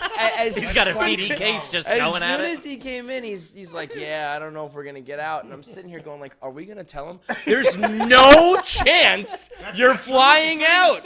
It's 100% snow, and it's like 35. And it's supposed to snow for 12 more hours. So hard, it's coming down horizontally. It's supposed to also snow for like 13 more hours, man. Dude, they're talking about shutting down the subway. There's no way people are flying out of here. Underground transportation is being shut down. You think sky transportation's not? Listen, I'm telling you guys something. In 12 hours from now, I'll be sitting at a bar sucking down Mai Tais. Yeah, at the airport. 3rd Avenue, yeah. In Astoria. Connection. I don't give a shit. You're going to be swimming to fucking Hawaii. Jesus. I mean, I can't imagine. I'm like, say something. The garbage meter has changed though, since now that I'm in Feitelberg's apartment, I feel like he's less garbage. So yeah. And your story is setting your kid on fire. That's taking you down a couple of points. Yeah, that didn't her do any screaming, good. "What in the world?" I was like, really Shay with the dramatics. She said, "What in the world are those?" I was like, "Shut up, you nerd! Come on, you're the M80s. Stop being a pussy." It's like, go ride for let's go. You ever remember the Santa Claus where like he sets the fucking turkey on fire and all that shit? I need my kid to come on, have your single dad's back. Sometimes some things are gonna burn down a couple more times in our life. Yeah, she's lucky she didn't get breakfast for dinner for her birthday. Shut up and keep it moving. You're lucky you didn't get scrambled eggs for your 5th birthday. She got a hot tip at the dog track. Hey, Snowball in the third. Put a sawbuck on him. That is one of the saddest things when like a girl. I feel like it is always a girl who was like, we have a tradition, me and my dad. We have breakfast for dinner, and like, yeah, it's just like I got divorced young. Yeah. That's all. I could only cook Eggos. That's what happened. I loved it, dude. When my parents got divorced, it was because together breakfast for dinner was never a thing. And then I go to my dad's house, he's like, "You want eggs and bacon?" I'm like, "Fucking right, I do, dude." Breakfast. I've wanted this for years. It was never a thing. Except when my mom was gone, and then it was either breakfast for dinner or Chinese food Sundays. Yeah, of course. That was it. There's nothing better. Clean living. Clean living. Well, Clean living, one of the more garbage things I've ever heard. Foley, he goes to the bathroom, he comes back, he goes, "I couldn't find the light, it was one of those smooth ones. The light switch was smooth, it was one of those sliders. It's a completely fucking It's a normal light switch that was put in after 1984. Right. It's just not a black nub that you flick up and down, but it's the white like rectangle that you Yeah, push. that like flips. It's got like the thing in the middle that goes up. We have a timer on ours in my parents' bathroom. We have a timer. Which, by the way, the red light come on. Yeah, it can't be in there too long. I have that in my apartment. I You got love 20 that minutes shit. and you're out. Oh, well, his parents are weird. We just did an MTV Cribs of his childhood home for our Patreon. Oh, baby. Where's home? Just outside of You're both outside of Philly, right? Yeah, both outside of Philly. And I come to find out his parents unplug literally every appliance when it's not in use. Washer, dryer, It garage saves on the fridge. bill. Dude, it's like, and he's like, yeah, that's when you plug it in. When I'm like, you unplugged the washer and dryer? Like, that's, dude, that's like that does not run unless theory. you run it. Yeah. Like and TV too? Everything. No, not the TV. Not the TV. That stays on. Come on. We're not total animals. Dude, that stays on. That and the microwave so we get the Hungry Man's ready. You gotta keep the Fox News going, you know what I mean? Can't be turning that off. Gotta keep the old That's man when the happy. Chinese sneak in. Good luck trying to fucking get a piece of toast, though. But that's what we're finding out. He said that to me, like, because he grew up normal where you unplug every appliance ever when you're not using it. And to me, that's the most insane shit in the world. Insane. And I'm So like, you even still do I'm it? like, I heard about that with like the VCR or like the the whatever, but all of it's fucking crazy. All of it's crazy, None but of I'll it's give you the necessary. blender. Like you Yeah, can put yeah. the blender under the counter if you want to. I get that. But the washer and dryer is bananas. And so much so that they unplugged the garage fridge in the garage because he goes, yeah, it's cold out. You don't need the refrigerator. No one's using it. Like they're Pool's living in an closed, igloo. baby. They're just Pool's stacking. closed. Yeah. I'll see you in fucking May. But that's what we're finding out. People grow up with all this insane shit that they think is normal, and then they're like, "Oh, wait, not everybody unplugs the dryer." You know what I mean? Yeah. Like, it's, But also enough people are like, that's we did. That That's how it goes story's nuts. 50-50. Fucking. First of all, you're hospital for fucking 3 weeks as a It 50. was I've spent two separate Christmases in the hospital. Did anybody trust you at school when you came back? Because I remember like when a kid would leave for a while and come back, it was like, who's this guy? They hated me because I missed out on like a big fifth grade project. And I just didn't have to do. I forget This if it is was also the field kid book. though. He just didn't go to school on Mondays. Yeah, 18 Mondays. Why? Because he didn't want to. Parents say it's okay. Mom was like, Oh, yeah, what the fuck? I got 3 others to worry about. This one's done. Like, she's like, fuck it. They ended up calling the cops on her. The truant police had to come get me. Oh my God! changing the score. Mrs. Feitelberg, Jesus Christ. Yeah, maybe it's not him. That's That's like Schitt's Creek shit right there. Hey, where's John? I think he's in a hospital. I'm not even sure. And like I haven't seen him in a couple weeks. The teachers loved it. They'd be like, "This is the Monday off kid." Like, it was only Mondays I wouldn't go. I just didn't go on Monday. High school too? No. It was only like. It was 2nd grade, so like after. Who's cutting school at 8 years old? You fucking wacko. I wouldn't even count. I wasn't cutting because like I just didn't get out of bed. Like, I didn't leave my house. I didn't pretend to go to school. I was just like, yo, I'm not garbage going to bag. school. Man, He's a maybe, I don't know. sociopath, dude. My whole perspective of you is changing. What, you got photos of your parents or something? You got something on these people? Jesus Christ! No, my mom was a big a big mental health parent, which like, oh, if you don't go to school, they don't go. Who gives a shit? I kind of like it though. Yeah, I'm gonna she was like, fly with yeah, it. She it- plays it- it they fast off- and loose, take the day. baby. Yeah, it's I kind of like it. fend for yourself. I don't know, figure it out. He You're old made, enough he's to doing stand. all right. We're in his fucking apartment right now. I'll say this: I had to go to school every day, and look at me. You know what I mean? The wet bandits. Hey, Harry. I just watched that. Still holds up. Oh, it's the best. What's your favorite Christmas movie? It's a Wonderful Life. Right. Movie Fucking sucks. artistic What? douchebag. Get out of here. Records too or something. Probably listen to the Stones. It's actually a Canadian film. You guys probably haven't heard of it. Yeah, it's in subtitles. Fuck out of here. Home Alone. I'm a Home Alone guy. I'm a big Jimmy Stewart guy. What do you want from me? A better choice of a movie. That's what I want from you. Clearly, that's my problem here. Are you a Home Alone 1 or Home Alone 2 guy? I grew up. I was at that age where I was like his age when it came. So one was fucking bananas. Yeah. Like it was like perspective changing. You know what I mean? I wanted to run around and shoot strangers and shit with a BB gun and like The throw Talk paint Boy, cans. man. Dude, I had the Talk Me Boy. too. Hey kids, we're home early. That was the commercial. Love that. I mean, you could record it and like slow your voice down, and that was about sucked, it. really. You couldn't fucking hijack the Plaza Hotel and stuff with it. No. You quickly realized all it does is play things slow. You couldn't that was really concierge with that fucking thing. Right. Yeah. But I feel like that's one movie series where like flip a coin, 1 or 2, which is pretty rare. Usually it's like one is definitively better than the other. Yeah. You know. I remember seeing 3 in the theaters. Garbage. This guy with the quoted new guy, 3 and the I other day. what? Jesus. He dropped. I walked out as like a 9-year-old. He I'm like, dropped fuck a quote this. like 2 weeks ago, and he was like. He said like it's bare. It's not even Macaulay Culkin, is it? No, it's just some little dark Danny Glover or something like that. It was like the first president I learned about. And like, weren't Russian spies after him or something? The chips were in the. It's so fucking there was stupid. There was nuke codes in a remote control car. That's Public Enemy with Will Smith. It's a Matrix, idiot. He referenced a president that does happen to get mentioned in Home Alone 2 as well. But I think it was 3. I remember. He starts just describing it. I'm like, that's not in Home Alone 2, and he's like, yes, it is. Yes, it is. And we look it I up. didn't think I'd even seen he goes, 3.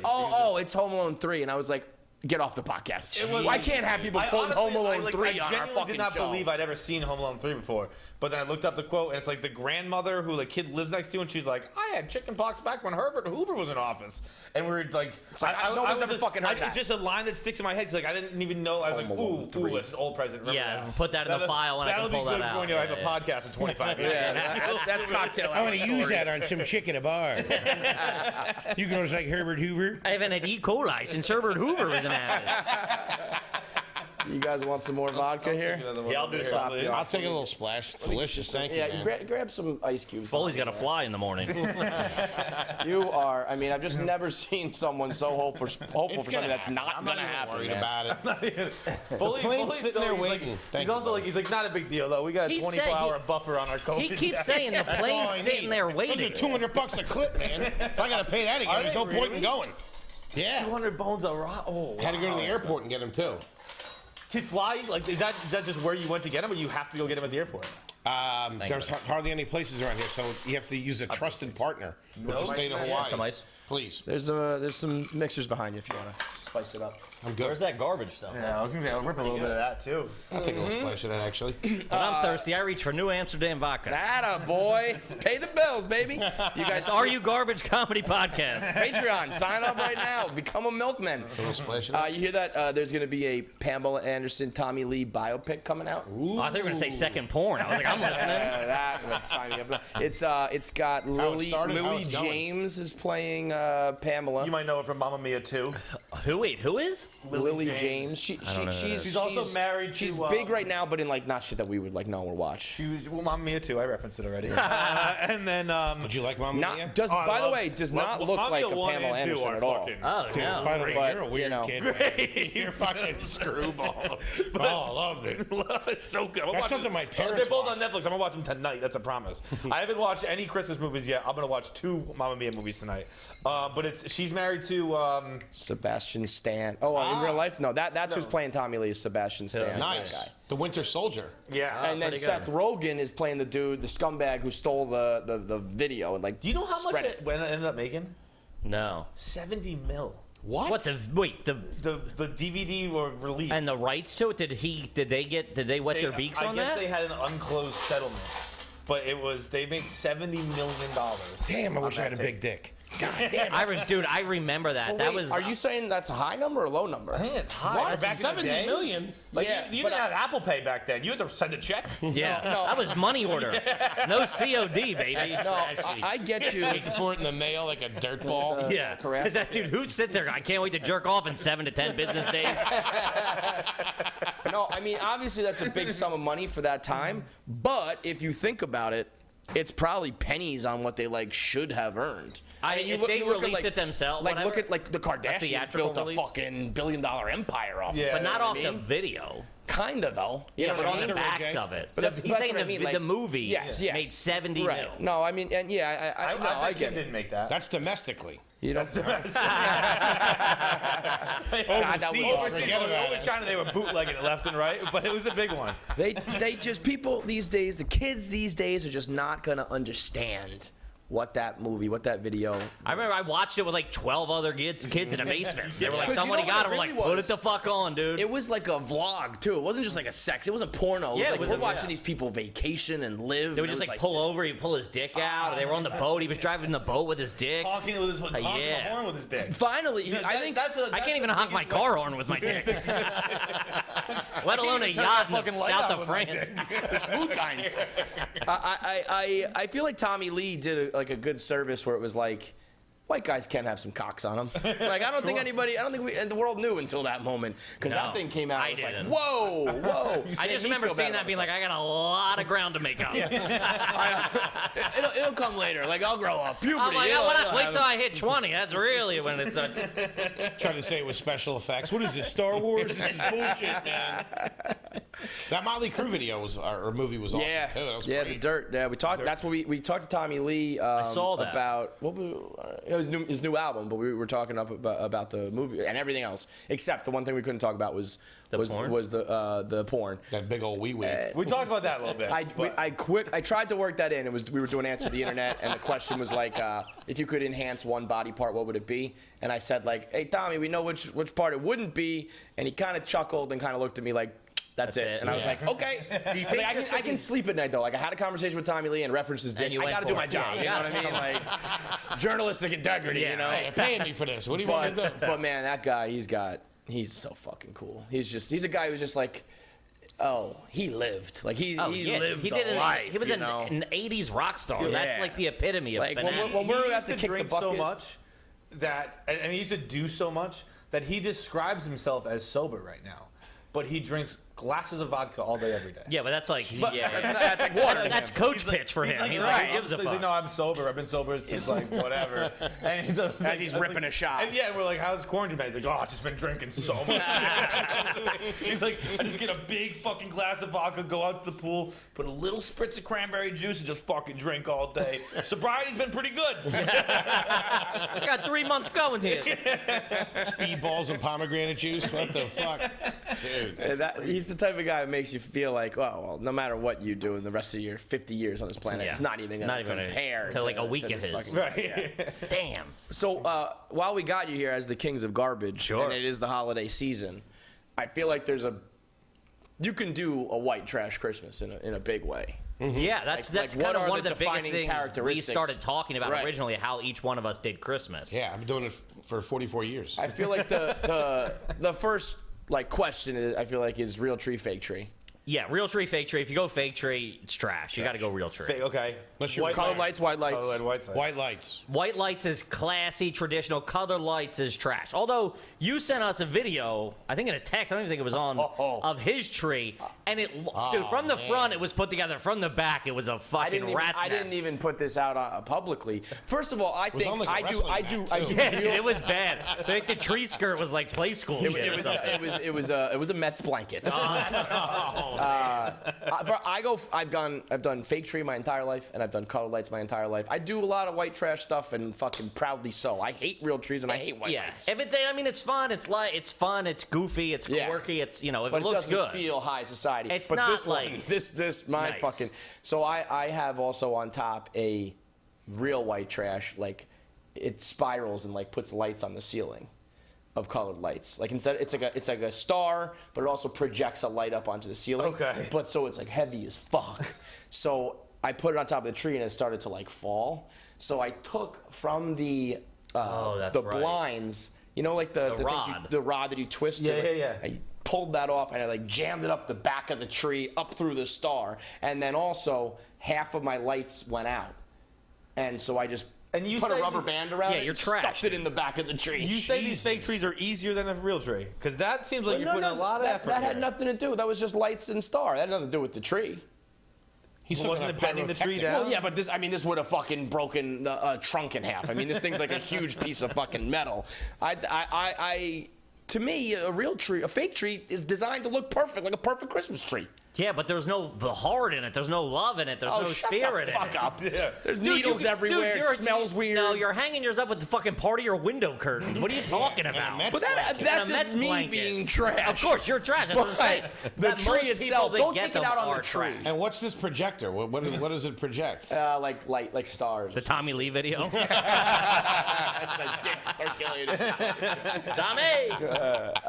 What are the other hallmarks of either a classy... Tinsel on a tree is bad. Trash. Tinsel's trash. The dog eats it. He's shitting it out for a couple of days. It's bad. A nice big fight Christmas morning, that's real garbage. Yeah, that's You ever had your dad rip out of the driveway around 10 o'clock on Christmas morning while your mom's listening to Lionel Richie? You're garbage. Dude, we had one time, this is actually the morning I was sick with, I ended up going, this was Christmas Eve morning, and I ended up going to the hospital again. This time I was in college, and I needed an appendectomy so I had an emergency. You fucking Forrest Gump? What the fuck?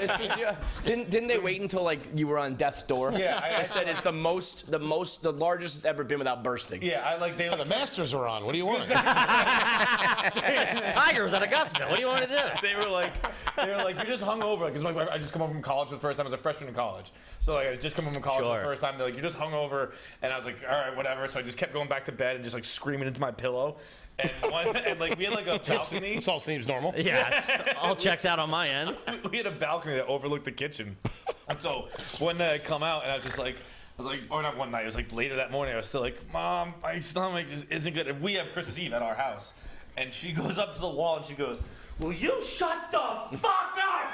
And boots the wall and gets like a massive fucking hole in it to the point where we have to get decorations from off the front door, and we like hang like a toy. There's a wreath 2 feet off the wall. We hang a nutcracker over the hole, and then we put a wreath so it doesn't look out of place over it. Oh my God. And then I after she did that, I was like, all right, we'll back to bed for another hour. We'll try again in a bit. Read you loud and clear, Ma. See you in an hour. Fuck up.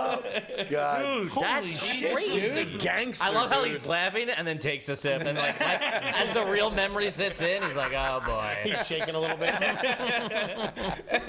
The funny thing, like when I tell like we tell like our parents these stories, like my mom doesn't be like, you're remembering it wrong. She goes, well, yeah, you wouldn't shut up. Oh my God. I gotta hang out with your mom. Get a couple of spritzers in her. I mean, she's the realist. She is the realist. Another big sign of garbage is at the Christmas party if the bar is on top of the washer and dryer. Yeah, that's a big one. Wow. Yeah, even throw a fucking heard something tablecloth. like that. Yeah. Well, the washer and dryer are unplugged. Let's be clear. We're not animals. Safety Yeah, first. that makes sense. Ordinarily, I either do all the garbage things or I've heard of them, seen them.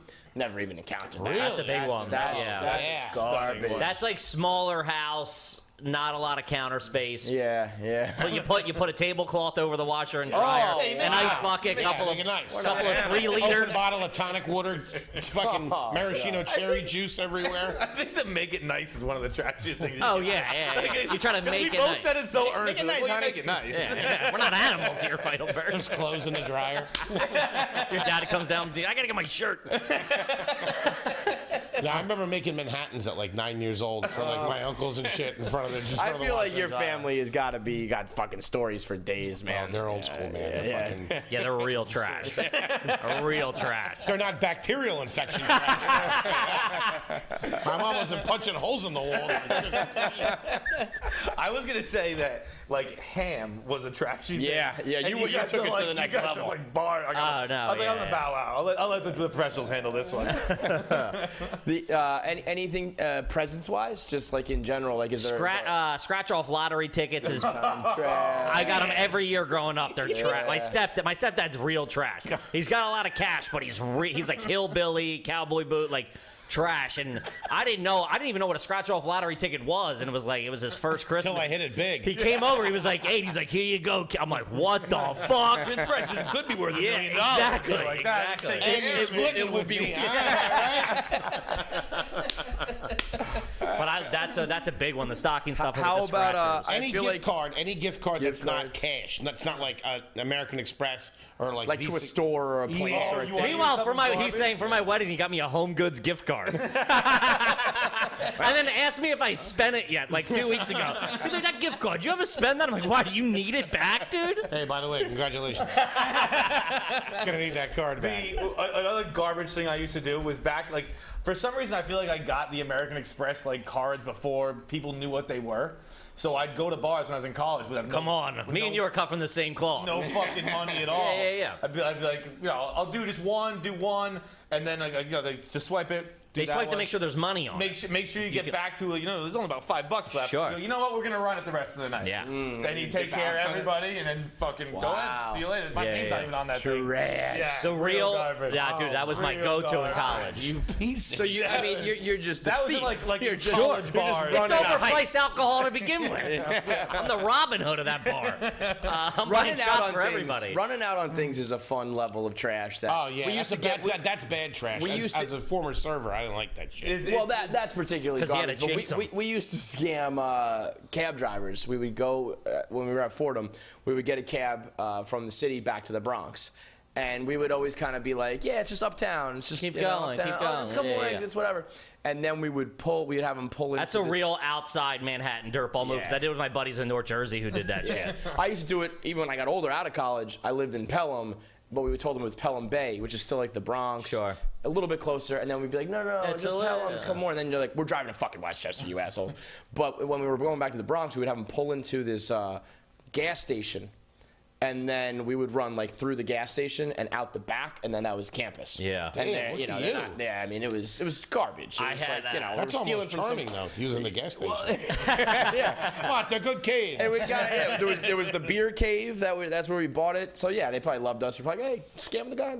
If anybody comes running through here, tell them you didn't see us. Hey, you guys mind if we commit a felony real quick? We'll be back for some natty lights in the morning. I'm on my way out. Yeah. Dude, my buddy, he lived in North Jersey, right over the GWB. So we would come out we were at college or whatever, maybe not even 21. We'd all come out and down in the city, Amsterdam, New Amsterdam. We were 21. It was great, and we were, he'd be like, all right, let's get in the cab. We get in the cab, and we'd get up to Harlem or whatever, and he would light a cig, and the cab driver would kick us out. And then we'd get in another, and you wouldn't pay for it, but now you're all the way up on 125th. So then we'd get another cab, we'd get up to the bridge, and he'd light another cig, he would kick us out. And I'm like, what do you keep doing? He's like, that's how I get home. I'm like, this is fucking genius, dude. You just broke the system. Wow. Yeah. That is brutal. And we'd end up taking 7 cabs to get back to fucking Leonia, New Jersey, but we got nothing. there. Yeah. It evens out all that money you're spending on cigs, though. It comes out in the wash. $15 a pack. Man. That's another thing I feel like smoking. There was one diner, the Thruway Diner up in Pelham, and they would have they still had a smoking room late into the game. Man. And it was just a cancer box. It had glass windows inside, and you could just go in there and rip them. It was disgusting. Yeah, we were a big I was a smoking section kid growing up. My dad, we would go in, he'd be like, oh, pop in and see how long the wait is or whatever. I run in, smoking or not, it was smoking. That's another thing. The kids it wasn't even first available. It was we'll wait for smoking. For sure. Smoking or non-smoking is a question that is just gone. The smoking section, I feel like the food always tasted better. I don't know why. Yeah, Philip Morris was cooking it. But we went to my mom's house. He walked into my mom's sunroom, which is her smoke chamber. Oh man, this is like an opium den. Yeah. This thing is tough to hang. And I've smoked for years. I quit a couple of years ago, but I still dabble. And you walk, dude. It's like walking into an ashtray. It's like the air is thicker in there. You're living inside a carton. She's just out there. Hey, Henry, how's your comedy going? Fucking going. My grandmother used to bootleg cigarettes from the Indian reservation. She used to get Kent cigarettes, which I never even saw anywhere else. I knew Kent. And she would get boxes of cartons. So it was just huge wholesale. And she'd go, I get them off the Indian reservations. I was like, what the fuck? Where? What, Grandma? That was what we used to get punished. My friend who's rather racist parents were like, you guys keep acting up, we're going to drop you off in the Indian reservation. Jesus. What do they think it was like the 1720s? Like, what's going to happen? Hey, come on in and play blackjack. keep running the mouth. I'll put you to work for the railroad. I still don't even know what it really meant. What it really meant. Like, the woods would have been fine. Like we were. Send me to my room. We were 6. Like I saw wherever you drop us off, we're gonna die there. Oh, that's funny. I feel like one last one in garbage. I feel like I don't know if this is a real thing or if it's more of a movie trope. But are there people who actually recycle wrapping paper?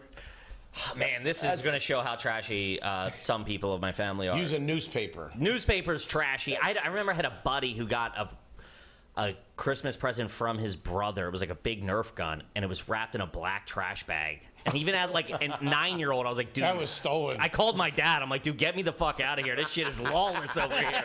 This family doesn't know what's happening, dude. Get me out of here. They're wrapping presents. Fucking hefty bags, dude. ShopRite bags. Come get me. But my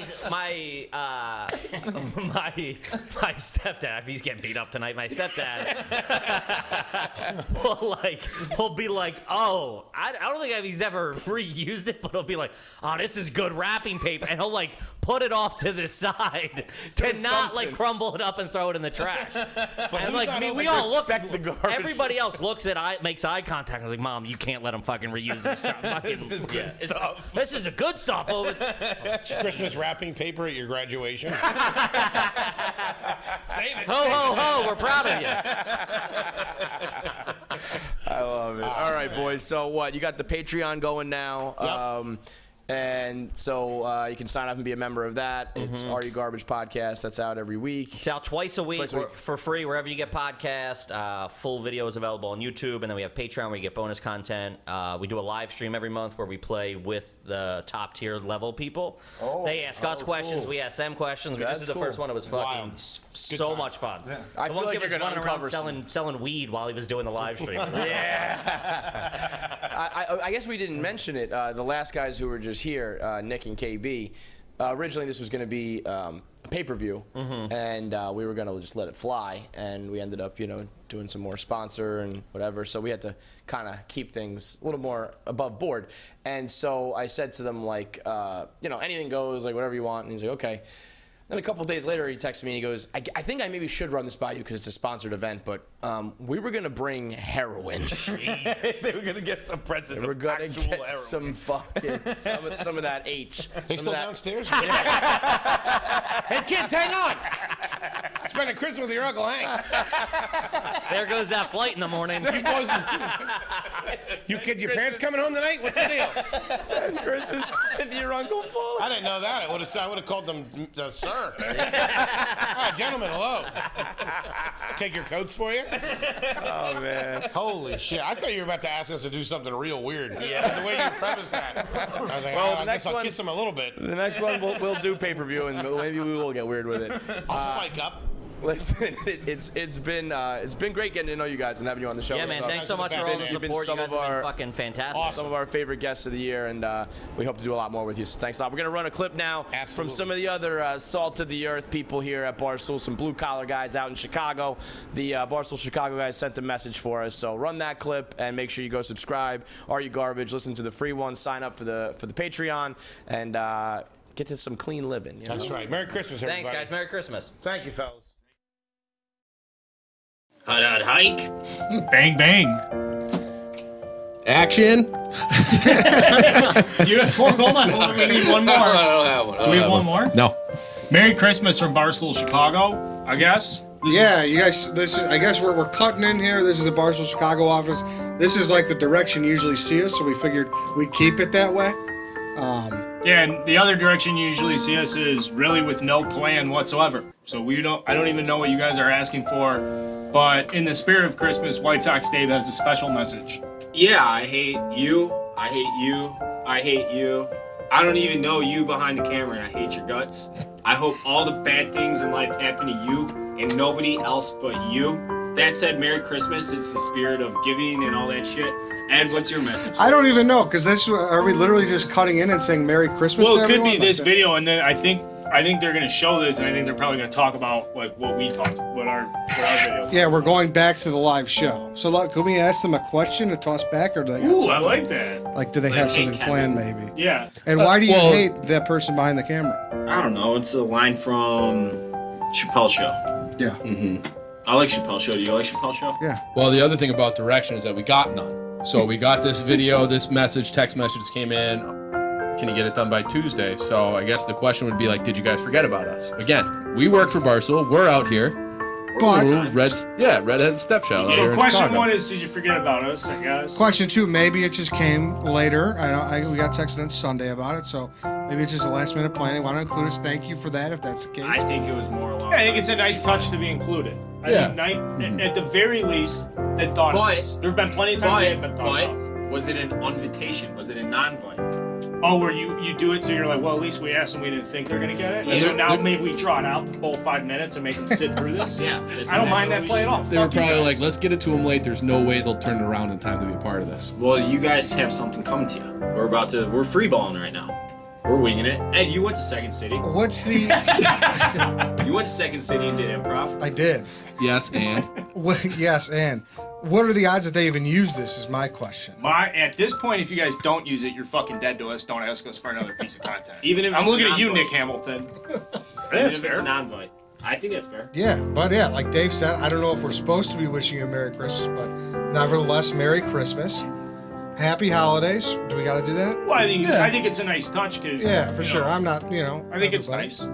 Yeah. So thank you for including us, and back to you. Whoosh.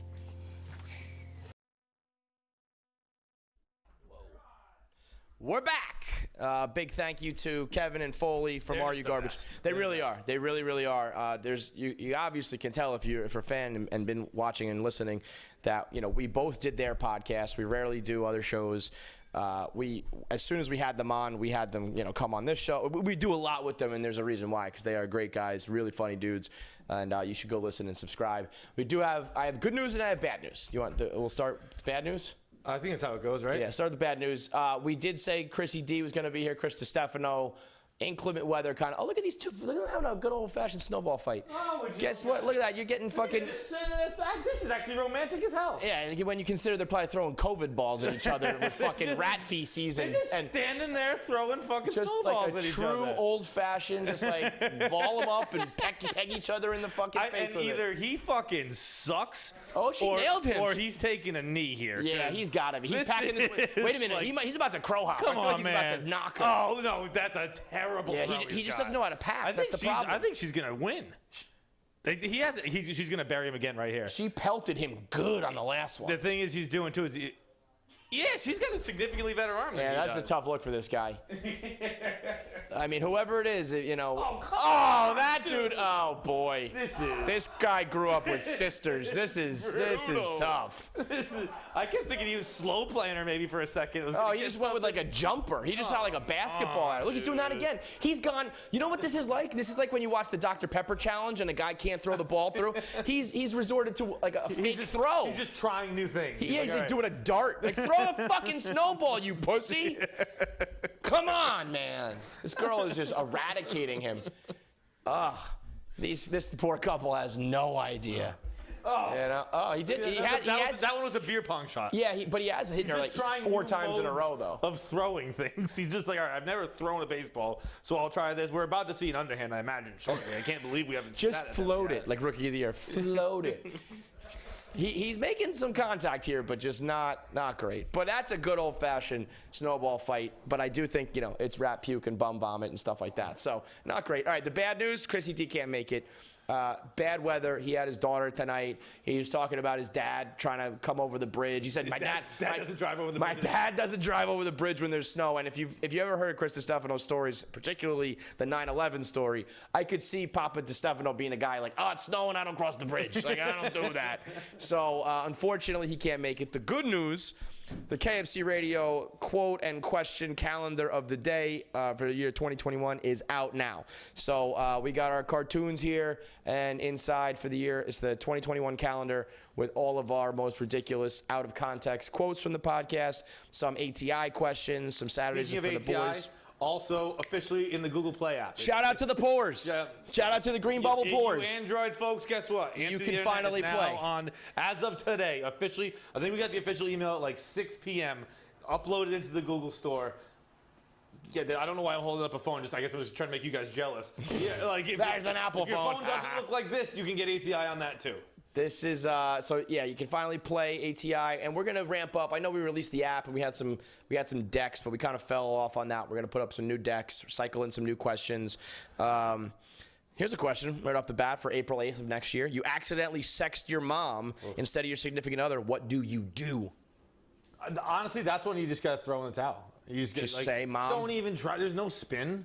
But she's seen your penis. How about this? How about this? She gave birth to your penis. You sex your mom.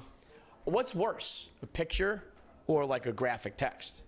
A graphic text. Well, first of all, I'd like to say, and this could be famous last words. I've never really done like a wrong sex. I've done a wrong text before. I've never done a wrong sext. And if so, like Nor not have I. drastically wrong that it like has stuck with me. Like yeah, I don't believe. I'm trying to make sure no one calls me out in the YouTube comment section, but I'm pretty sure I've never done it. I think if it would be worse to be more verbal because when you get vocal, like look again, like you've seen my penis. It's not the same but maybe size, you could blame. Maybe you could say like, "Oh, that was a joke" or something like that. Like the text. Nah, we don't have that kind of relationship. No, not to them, but like, oh, I Feitelberg said that yesterday, and I was texting, somebody about it, or you know what I mean. Like you can come up with a story that surrounds the text versus like if it's just a picture of your dick.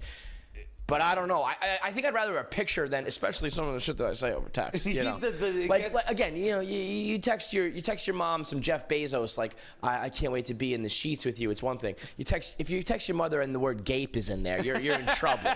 You're in trouble.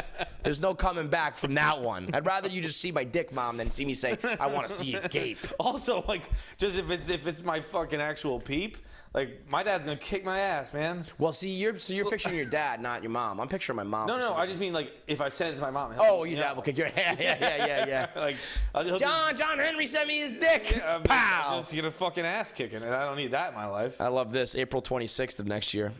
I accidentally said I love you to Gaz, but then it says tweet at Stool Sales Guy, I love you. So April 26th next year, he's just going to get a bunch of I love you tweets, and he's not going to know what the fuck. And by the way, if you've listened to the show as of late, we talked about how, I think it was Bert Kreischer said I love you guys, and I said I love you too, Bert, because I never let an I love you hang in the air. I always reply right away, I love you too. Doesn't fucking matter who it's from.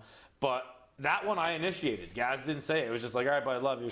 We've just lived with each other for fucking 5 years. And it was just like I don't think I said I love you. No, there's no coming back. I think it's just a love you. You cannot justify it. Looked me dead in the eye. I was like, see you later. Yeah, that guy. I mean, that's like you're saying I love you to like a Walking Dead zombie. He's not human. He doesn't deserve a love you. Bert Kreischer's fine. You can, you love Bert. He's a jolly guy. He's a nice guy. Gaz is like a soul-sucking, vapid hole. I love Gaz. I was just being polite. No, that's too polite, man. I love you to countless people over my lifetime just to be polite. I bet you as that. Did Bert said I love you? You said I love you back? Yes. Yeah. See, that's what I mean. You guys are. You said I love you guys. You said love you. Yeah. But that's different than I love you and I love you guys. Yes, we love you guys. It's not I love you. Yeah. No, I know. But I'll. But we do. I escalate relationships. Gotta pass it along. Good vibes and love to Tom Segura. While we're talking about the gang, Tom Segura fucked his shit up playing basketball, which just speaks more to my past 30, just stop playing sports. Yeah. Playing like real sports. Like trying to go full speed basketball, you end up breaking your arm and leg and having a fucking catastrophe on your hands. I largely agree with you on this, but I am going to disagree on something else. Where since the Barstool Pond Hockey Tournament, the first time I've been remotely competitive in heavens knows how long, and I felt like a different person. Because you were like, you got going again? I was like, I can still do a little bit of this. I was feeling much, much better about myself as I landed in New York after the Toronto tournament, and then immediately after that, we went into a pandemic. So you had like one good moment, and then I was feeling good as I went through the airport, and there were a lot of COVID things in the airport, and I was like, "This is just bullshit." And then in 2 weeks, the city shut down, and I really haven't bounced back. Glad you had that moment. Yeah. We had literally keep doing it to feel good, and then when you break your arm and leg, and I got to wheel your fat ass around, then we'll talk about I had literally. Did you feel like a fucking athlete for a second? In the last 12 to 14 years of my life, I had literally one flight of feeling good about myself. I had one flight, and I landed, and I was like, well, no, never mind. Never mind. We got to take your temperature because a pandemic is coming. I was, what are you talking about? May 16th. Bill Belichick legitimately looks like he lives under a bridge and eats baked beans in a can over a garbage fire for dinner every night. I mean, there's some good ones here. That one's just true. It's too true to laugh because it's like that hit home a little bit. Like May 17th. I don't remember who this is or what. This is from me. She told me all the guys she's fucked has had the same size dick as mine, so she's definitely fucked guys with bigger dicks. Yeah, oh no, everyone I fuck is just about the same exact size. Yeah, okay. Didn't even try to make up a believable lie on that one, whoever you were. She can't even hit you with it's the biggest ever? Right, Like, just fucking tell me it's that. the only size they make penises in, so I guess it's okay. You are the biggest. Your uniform came off the fucking assembly line. Does she think you've never seen another penis? Come on. So go get it. Quote calendar of the day. It is a little bit confusing. The first page says January 1st, and it talks about the year 2020. I mean, how stupid are we? We released a 2021 calendar, and it just says 2020 right in bold letters on the front. It's like, God damn it, we're dumb. But that was from last year. We're calling it back. But yeah, go get it. It's funny shit. All right, so we're going to wrap it up here in a little bit. But we got to go through the rest of Ruth Conda, and then we'll do our own awards because we got to give out Best Guest of the Year and Best Voicemail of the Year. So back to the Ruth Conda Awards. We did the RBG. I'm happy there was an upset. I thought the actual tweet that said Ruth Conda forever would win. That would have been my vote, but I was outnumbered 3-1, so it is Jessica Chastain. What's the toss-up starting here? Because we don't have any other. I guess that could have been even as well. But yeah, we'll see. I don't know. I think there's a chance that we might be on the same page. But so this is the Ruth Conda Forever Awards election/Trump category because there was a couple solid ones there. Oh, and we got to do sports too. So a couple more Ruth Condas. This one's crazy. Bethany Allen is her name. The week after Trump was elected, I dreamed that my blonde hair was so long that it touched the ground and that I used it to cover and hide and protect the body of my brown husband. Ruth Conda forever! That sounds like, I don't know why, I can't put my finger on it, but just wrapping a brown husband in blonde hair, it feels like a hate crime. Yeah. Like, it feels like you're doing something. She's the racist one. Right. Yeah. Like if someone ever said, like, I'm gonna wrap your brown ass in my blonde hair. Like, I don't even know what it means, but it sounds wrong. You should just call me the N-word. Keep it old-fashioned, No reason to get fancy with it. Just that many syllables. Just play the hits, you know what I mean? Jesus Christ, give me a break. So we got that one. Okay, let me open up the other ones here. This was a late entry. December 14th, just 2 days ago, 1 day ago. War clandestine. How do you say that word? Clandestine? I say clandestine. Clandestine. I don't know if it's right. War clandestine. Like fucking weird. You can see his Abby there. He's one of those guys. Looks like. Oh yeah. Bald head with a beard. That's all you got to say. Yeah. Psychopath. So this is a thread. So bear with me. But one, I went into D.C. last night to visit a girl I've been seeing. I met her from a dating app. Due to the fact that bars are shut down, it's hard to meet people. She's on top of me. She stops kissing me, looks me in the eyes, and asks, "You didn't vote for Trump, did you?" 2, I stared back at her for a brief moment, politely peeled her off of me, then without a word began putting my clothes and my shoes on. She says, I feel like I'm reading The Night Before Christmas, except like a racist version. She is frantically asking where I'm going as I take the rest of the bottle of Syrah to the face. Of what? Syrah. It's a type of red wine.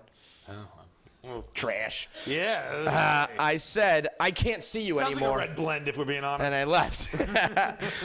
On the journey home. Yeah. Yeah, it is. Yeah. I don't fuck with blends. Thank you very much. You trash kid. On the journey home, I take the most beautiful road in the country, George Washington Memorial Parkway, right on the bank of the Potomac. For those familiar, there are many scenic overlooks on this road. I had an insatiable desire to stop and enjoy the brisk December evening.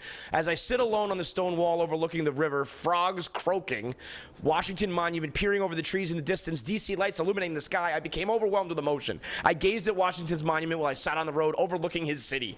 Eyes glossy, I contemplate the state of this country. How in God's name do we reach this point? What would Washington think? I look to the sky for answers, for a sign, for something.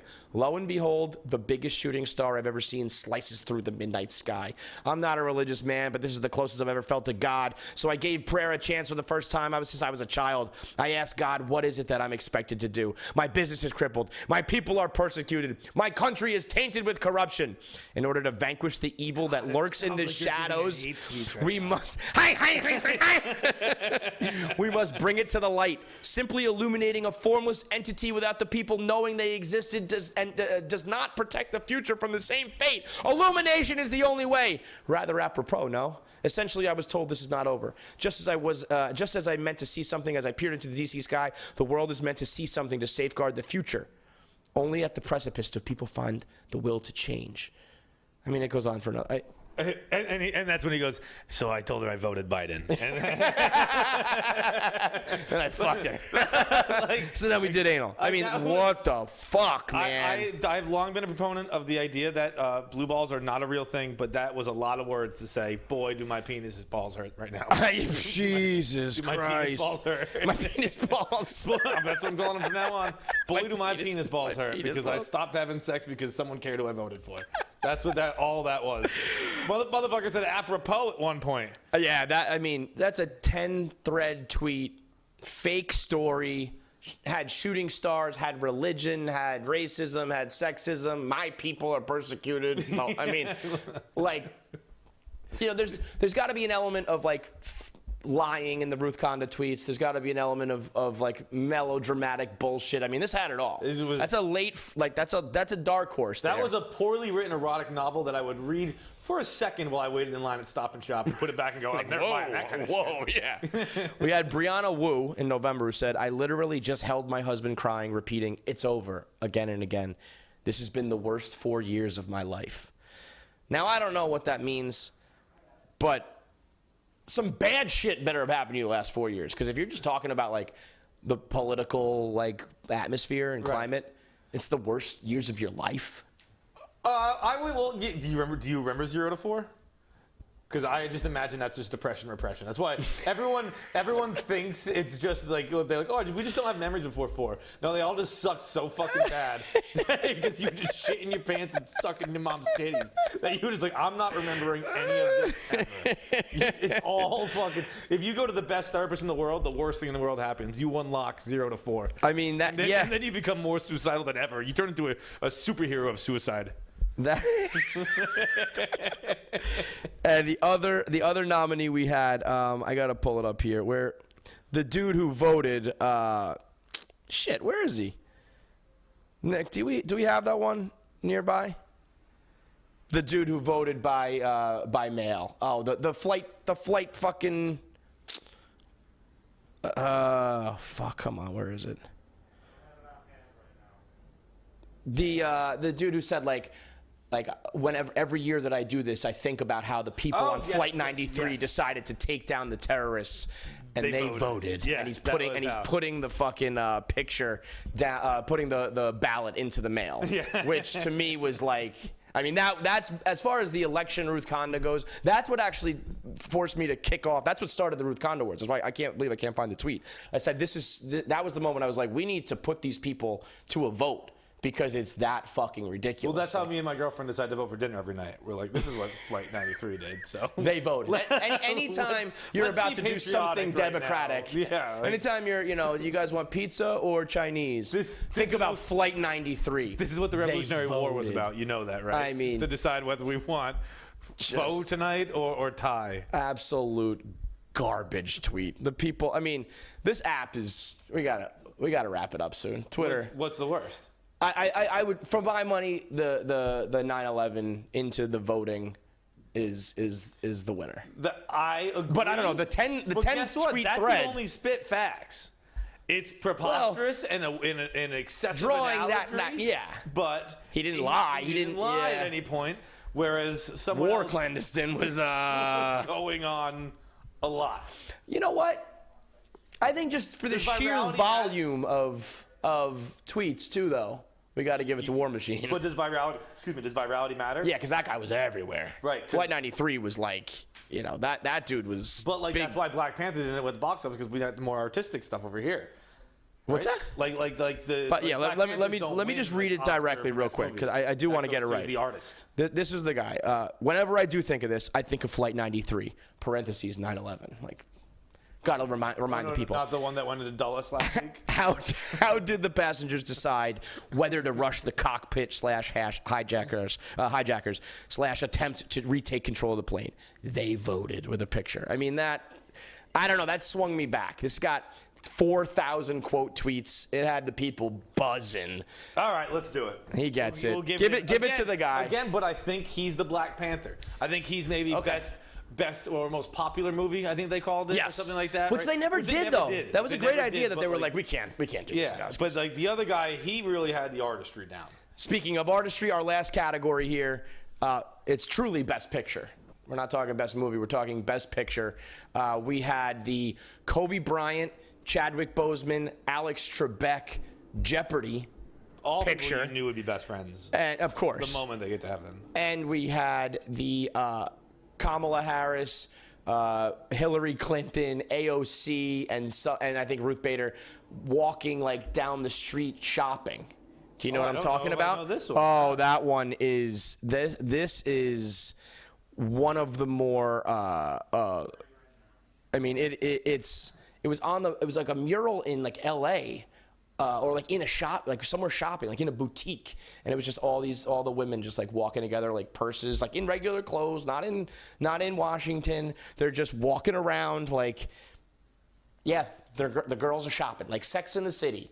It was preposterous. Now, were they holding shopping bags, or are you? No. I think it was in a shopping, like in a store or some shit. And they're just it's like 5 women together. The broads are shopping. Shopping. No, look. Come on. They're shopping. They were shopping. Yes, they're shopping. They were definitively shopping. You're right. I think I'm giving it. I mean, RBG's dressed like a little sorority girl. What's up? Little slut, Ruth.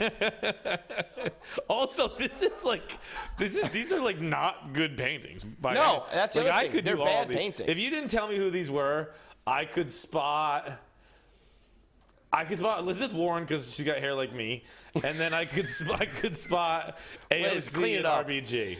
Like I don't think I would have guessed this is Michelle Obama. I don't think I would have guessed that's Kamala. And then Pelosi. I feel like Pelosi's ever changing. I don't really know. Pelosi's like a humanoid. She's not like fully human. Something's wrong with her. I would the Jeopardy picture was created by Adam the Creator, who's like a meme guy, right? Who I think actually kind of has his finger on the pulse of things. I think he almost did that maybe a little bit in jest. I think because of the sincerity of this one. And also kind of the irony of like women be shopping, kind of like what you said. It really is a movie. It's like we took all of these women. We took all of these women out of their like places of success and like dominance and made them shop. Here's where they were on Rodeo Drive with their husband's credit cards. Right. They just finished up brunch. They're on fucking Xanax and martinis and they're buying high heels. I mean, so if they're not red bottoms, get them the fuck out of here, RBG. She got buried in her fucking robe and some Louboutins. So for my money, yeah, Ruth Conda Forever Awards. Best Picture goes to the fucking LA boutique mural. And the last one I just want to rip through quickly here. We don't have to do it. I'm going to give Best Sports Ruth Conda Award to Rovell for when LeBron. I followed that motherfucker when I was going super insane during the pandemic at one point and was just like, I need to stop with the hate follows because you unfollowed him because of a Darren Ravel tweet. I'm gonna be really fucking pissed. Well, all right. You know what? Since we've come 2 hours anyway, let me do it because there actually is some contention here. The Rovell one was when LeBron won the title, and he said he did it for Kobe, for social justice, for voter registration, for LA, for Akron, and his platform has never been bigger. The presidential election is in 3 weeks. What is that even? Fucking, you know what that reminds me of? Dude? That reminds me of a fucking New York Post article I read today that said, man obsessed with COVID stabs his wife and her best friend. And I was like, well, all right, I got to see what this is about. And I clicked the article. Never did the article even mention his obsession with COVID, or Just happened to be a It's thing just about like, him? Guy alive in 2020 who is aware of a pandemic stabs his wife and her friend. You could make the argument we're all a little obsessed with COVID. We all talk about it. We all do the mask. We're all Tom Cruise is obsessed with COVID. You know. That was just some SEO shit. He's just like, Yeah, we just got to get our clicks up. I'll throw in at the end. He threw in everything and the presidential. So then we also have the darkest day in Big Ten history tweet. Yes. Was when they were still debating whether to play or not, considering there was like a full rape scandal in the Big Ten once. And then we also had the Normandy tweet. I've spent the last 188 days fighting to save Big Ten football. Today we accomplished the mission. Much like the Osama bin Laden raid or D-Day, you never know when your number will be called to serve. We did just that. Now that one I think is a joke. We went back and forth on that. Hearing it now, being separated from it a little bit, I'm going to give that one 90% joke. I sincerely hope so. So therefore, I make the winner easily. And this is despite a true hatred for Darren Ravel. I make the Big Ten one the easy winner. Yeah. The darkest day in the Big Ten history? Darkest day in Big Ten history. I mean, Jerry Sandusky exists. Because they didn't play, 2 games? Yeah. They missed some football. Yeah, I mean, I think looking back on it now, it's like the college football season was totally fine. Yeah. Like, what the fuck? Nobody cares. All right, so that's it for the Ruth Kondo Awards. We'll keep that going for, perpetuity for the rest of our lives because Twitter keeps getting stupider and stupider. As far as our own awards here for KFC Radio, it's been a good year despite it being the worst year of all time. We have best guest and best voicemail. And top 5 2020. We'll be pushing 3 hours if we go through top 5 2020. You want to do it? We'll list them quick. Okay. All right. So we'll start off. We got best guest of 2020. We thought long and hard. We had Troops, who was a great guest earlier in the year, who became our coworker. He's electric. We have the Are You Garbage guys. They became our friends, and they're joining us for shows. We've had a lot of great names, a lot of new people. Didn't lead with Bryan Cranston, huh? Bryan Cranston would have been. Bryan Cranston is my vote for. We had our coworkers and some friendly podcasters. Also, one of the most famous actors of all time. Bryan is my personal. Most important by the way, guest. You know what? I'm rewatching Curb right now, and just kind of one of those things I'm falling asleep to right now. I forgot he's Larry's therapist. He is. Yeah, in the most recent season, Larry's got a couple of therapists throughout the show. He does every. I was like, fuck! I forgot to talk to Cranston about Curb. And he was an unbelievable guest, giving us stories. He was kind. He was nice. His new show was unbelievable. But when you think back, the sheer number of interviews, the impromptu interviews we had, and just becoming good old best friends with him, Ben Schwartz is the runaway guest of the year. Benny, baby. It was never anyone but you. I talked to him today, and I was going to have him try to film an acceptance award. He said he's on set all day, but he was like, this is an honor. It is. I said, what an honor. Look, we've done 4 interviews with him because he became friendly the first time. He taught me to love improv. Not taught me, he just did great improv, and I loved it. Yeah. We decided to do not know how to do improv. He sang me happy birthday. Yep. He guessed our birthdays. Yep. He gave us. He's without a doubt. I want to take it a step further. He's not our best guest of 2020. He's our best guest of all time. Ever? All time. I think what Ben Schwartz is going to go on to do. Well, yeah, we're going to be able to say we got him before he was winning Oscars. Yeah. Ben Schwartz is going. We'll look back on it. We'll tell our grandkids about having Ben Schwartz will definitely win Oscars. Yes. Ben Schwartz might be one of those EGOT guys. Ben Schwartz honestly might already won Oscars. He might be an EGOT guy one day. It wouldn't surprise me. Anything Ben goes on to do in this industry, not in this industry because we're in different ones. We're in my living room. I hope he's not doing the same thing we're doing. His industry would not surprise me. All right, so we'll wrap up with our best voicemail since that's the lifeblood of our show. We'll do a top 5. It's been a great year for everybody, so top 5 of 2020. Top 5 things of 2020. Top 5 things that you enjoyed about 2020. I didn't think you. Okay. Well, whatever. Things. No, whatever. However you viewed it. I thought it was just kind of like the top 5 things that happened in 2020. Oh yeah, we're gonna have different. We're gonna have different. We're gonna have different things. Yeah, I told you before. I was like, I think we're gonna have different takes on this. Spirit. I thought spirit to it. My vibe was, what were some of the good things about 2020? Or some of the spin zones? Things that actually Okay, I'll start off. My number 1 pick is it was a great year for team indoors. Huge monumental year for Barstool Indoors, for Team Couch, for Couch Clancy, for Sweatpants, for the whole 9. Does Team Indoors think they might have gotten too much of a good thing? And maybe they're like, I'd like to get out of the house a little bit. Me. Maybe you go see the Grand Canyon come vaccine time. Fuck the Grand Canyon. I believe it was FDR said everyone should see it once before they die. Well, fuck FDR too. Yeah. Well, I'm not gonna do it. Yeah, I don't need to see I have that. to go to Arizona. Have you heard of Google Images?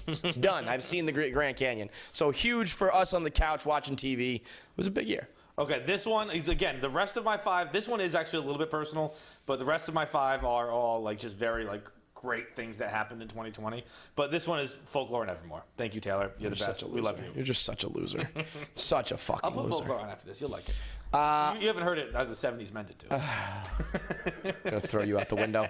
Throw you out the window. Number 2, absolutely zero pressure in your social life.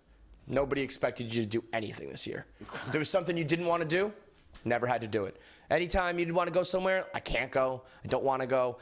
Start, I know someone who was exposed, or I don't have my test results yet. You can get out of anything right now. It's the best excuse year of all time. No pressure for any sort of social life or gathering. Okay. See, now we're gonna start splitting rails here. The Travis Scott burger.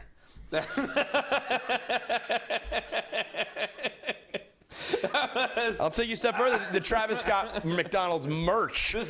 They sold a giant nugget pillow for like $390. Travis Scott made $100 million for companies this year. What? Yeah. $100 million is what he made for his collabs. I don't think it's what he personally made. He generated that for them. Yeah. Holy shit. Pretty good. Pretty fucking good. Did you ever get the burger? Never once, no. I feel like it's 3 just a McDonald's. rodeo burger. I know. You get it. You knocked off Burger King. I kind of like it though that they were just like, here's what I eat. Like I don't have some like new burger. Agreed. It's like this is what I get at McDonald's. Agreed. Huge one for your boy. Didn't get a parking ticket for a fucking year. No alternate side parking for like 8 months. I rack up hundreds, probably thousands of dollars worth of parking tickets because I just look outside my window, I see my car parked on the wrong side, and I say, fuck this, I'm not going outside to move this car because alternate side parking and street sweeping is a fucking scam. I've told this story many a time. I agree with you wholeheartedly. It's literally not a thing. The street sweeper just comes by and it just kicks up the dirt and then the dirt falls right back down. And you don't actually clean the streets. Do you want to know the proof? We suspended it for 9 months and the streets didn't change. We didn't do the street sweeping and it's not like they were overflowing with dirt. It's all just a fucking scam to write tickets and put boots on your car. That's very Which true. also happened to me a couple times, so it was a big year for that. Well, when I first started working at Barstool, I would get tickets literally every single day and not pay them and get booted and get towed. $10,000 worth, right? All because I was too scared to go to tell Dave I needed the morning off so I could go to City Hall. Do a traffic court. I could legally park in all the places I could park. I wasn't even going to court. I just had to go to City Hall to get my resident parking pass. And I was just too scared to ask for the 2 hours off that I would need to do it. It's a healthy place. So Barstool Sports. I would make I was probably making $30,000 and I was paying $15,000 back to the city of Boston. So that was. So it's huge. There could have been someone like you out there who benefited that much with no tickets. Oh, it's my turn. Yeah. Cincinnati. There was a petition to change the name of Cincinnati to Flavortown in honor of Guy Fieri. And you say this as if it didn't happen. I can't believe it didn't go through. Even get the signatures, Kevin. Oh, see, Cincinnati. It's like you don't have you don't deserve nice things. 75,000. I think he got 64,000 in the first 2 weeks. They should come petition to change New York City to Flavortown, and we'll get you the fucking signatures you need. That's awesome. How does Cincinnati drop the ball there? Yeah, there's a big miss. Christ. Big miss. This is my fourth pick. Yes. I'm going to say it's a big year for personal space. Okay, yeah. No hugging, no kissing, no close talking, none of that awkwardness. Like, do I hug? Do I kiss? Hello? Now I guess the awkwardness has shifted to like, are we doing the fist bump? Are we doing a high five? Are we not doing it? But just the like, stay the fuck away from me. Keep over there. Out. The wave. No claustrophobia. No, just give me my fucking space. Everyone's spaced out on the subways. Everyone's spaced. It's a dream come true. It's very. I don't have to do anything. I don't have to talk to you. I don't have to touch you. It's a wonderful year. It's been a great year. Last pick. No, I got 2 more. You got 2 more? Yeah, that was your fourth. Oh, right? okay, yeah. So my fourth, bird watching got a lot of love. It's been lacking for a while. I just hate him so much. I love bird watching. They're not even real. And birds are not real. When your dad says like, hey, there's a cardinal in the backyard, you didn't go running.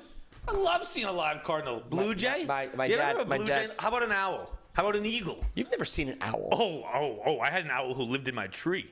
And I wasn't quoting him there. Did you It just see sounded it? the same. Did you see it at night? Owls only come out at night. Yeah. And you've never seen an eagle either. Oh, I've seen an American eagle. American bald eagle. No, you haven't. Yes, I have. At least it How do you know? I mean, it looked like it. It was an eagle. It was fucking huge. It was in fucking Killington, Vermont. I was up skiing. When did you see an owl? In the daytime. Huh? You saw an owl in the daytime? No, I saw an owl. It was in my backyard at night, eating rats and mice. Ooh. That's what. Oh. Yeah, because remember what happened with the bird watching? No, with what? the lady called the police on the guy who was bird watching. Oh. We all talked bird watching for about 2 weeks. Yeah. Hot 2 weeks for bird watching. Bird watching was popping for a little bit. Bird watching, it was, real touch and go with the racism. Little bit touch and go for Bird a while watching there. got a lot of love in 2020. I'd be like, you know what? Bird watching's a heck of a time. My last pick, OnlyFans. Ooh, good pick. I mean, OnlyFans. it's the year of OnlyFans, and it wouldn't have been business would not have been booming quite like if we didn't just cut off everyone's money supply. You want to find some amateur porn stars, just take everyone's jobs away. Yeah. And you will find a lot of amateur porn stars really fucking fast. That paramedic that we talked about, I feel like we were right on the precipice of being like the viral, like we knew about that paramedic who got fired, and now AOC's talking about her and the Post is talking about her. She's probably making so much fucking money blasting herself at home. Yeah, she's God. She was a paramedic who making $15 an hour. Now she's probably making $15 a second just having sex with herself at home. God bless OnlyFans. God bless 2020. I feel like I just needed a little beat there. Yeah, because something colossally stupid's about to come, isn't it? Amazon had those boxes that you could cut into forts for your cat. They were like, everyone's getting so many boxes. And I just thought it was hilarious. I unplugged my mic. That's why for the better. Yeah, probably. Cut the mic. Amazon had those boxes you could cut into forts for your cat. Cat forts and stuff like that. And it was like just a pretty nice thing to do while Bezos destroys the small business class. But Bezos made $70 billion making cat forts while the world crumbled and for burned. the box for sprinkles. Thanks, Jeff. You could write $1 billion check right now and save every restaurant in America, but at least my cat's got a box to crawl. How can we say 2020 is a bad year when you got cat forts? Come on, man. All right, so we wrap up here with our best voicemail of the year because that's what KFC Radio is, the voicemail line. It's the #1 longest running interactive segment we've had here at Barstool Sports. We've heard stories, questions, and everything in between directly from our fans. We've probably got over, hundreds of thousands of calls over the years. And this one voicemail, not only the best of the year, probably maybe going to be the best of all time when it's all said and done, is our guy Joe, right, Joe? Who changed the rules of monogamy, sexuality, parenting, and everything in between. He was the straight guy who came out of the closet while engaged to a woman, proceeded to still get married and have a child and raise them, living together as a couple, a straight couple with a gay man who are... A man with such a beautiful story. We've had multiple former guests reach out and say, I'd like to reach to him. Yeah. I'd like to talk to him. Do not be surprised if you see a sitcom or a documentary or both or anything about Joe, because people were fascinated by his story because I've never heard anything like it in my entire life. He's like, it was my wife and she'll go home and fuck them and come to me in the morning because I'm gay because I don't give a shit. There's no jealousy. There's no expectations. There's no nothing. They just raise their baby as a happy couple together who doesn't fuck each other. It's a beautiful fucking thing. You know what they should do is start an OnlyFans. Put it all together. I'd watch it. A reality show OnlyFans. And have a little fetish cat box thing. And they can park their cars wherever they want. All right, we're wrapping it up. It's been a long one. Thanks to everyone who rode with us. Taking out with Tyler O'Day. Oh, that's right. Yeah. Oh, that's right. We got one last. When we went through the office asking people what's their favorite parts of the Christmas parties, this is what they had to say. So roll the clip, and Tyler O'Day will take us into next year. Thanks to everyone who listened. Go buy the calendar, go buy our merch, support it, support the guys who are on the show today. And we'll be back doing these type of live shows periodically throughout the year. So if you enjoyed this one, let us know. We'll do more of it going forward. Take it away, Tyler O'Day. And thanks to all you guys for making it happen here behind the scenes. Thank you very much. There's a lot of people behind the scenes right now. So thank you to all of them. Take it away, and Tyler. Shout out to New Amsterdam, most importantly. As always. I'm going to need this while I listen to Tyler. What's your favorite part of the company Christmas party? Tyler O'Day singing 17 times going down the stairs. Tyler O'Day. Tyler O'Day making his entrance, walking down the stairs, kicking his legs up. Walking down the stairs, perfectly dressed, crooning. And people no one was clapping anymore, and he was still doing it. The guy didn't give a shit. The most embarrassing part of the Barstool Christmas party is not being Tyler O'Day and having to live with that shame for the rest of the night because he's the star. And we're all just a vacuum of space surrounding him. Deck the halls with boughs of holly, fa la la la la la la la la. 'Tis the season to be jolly, fa la la la la la la la. Down we now our gay apparel, fa la la la la la la la. 'Tis the season to be jolly, fa la la la la la la la.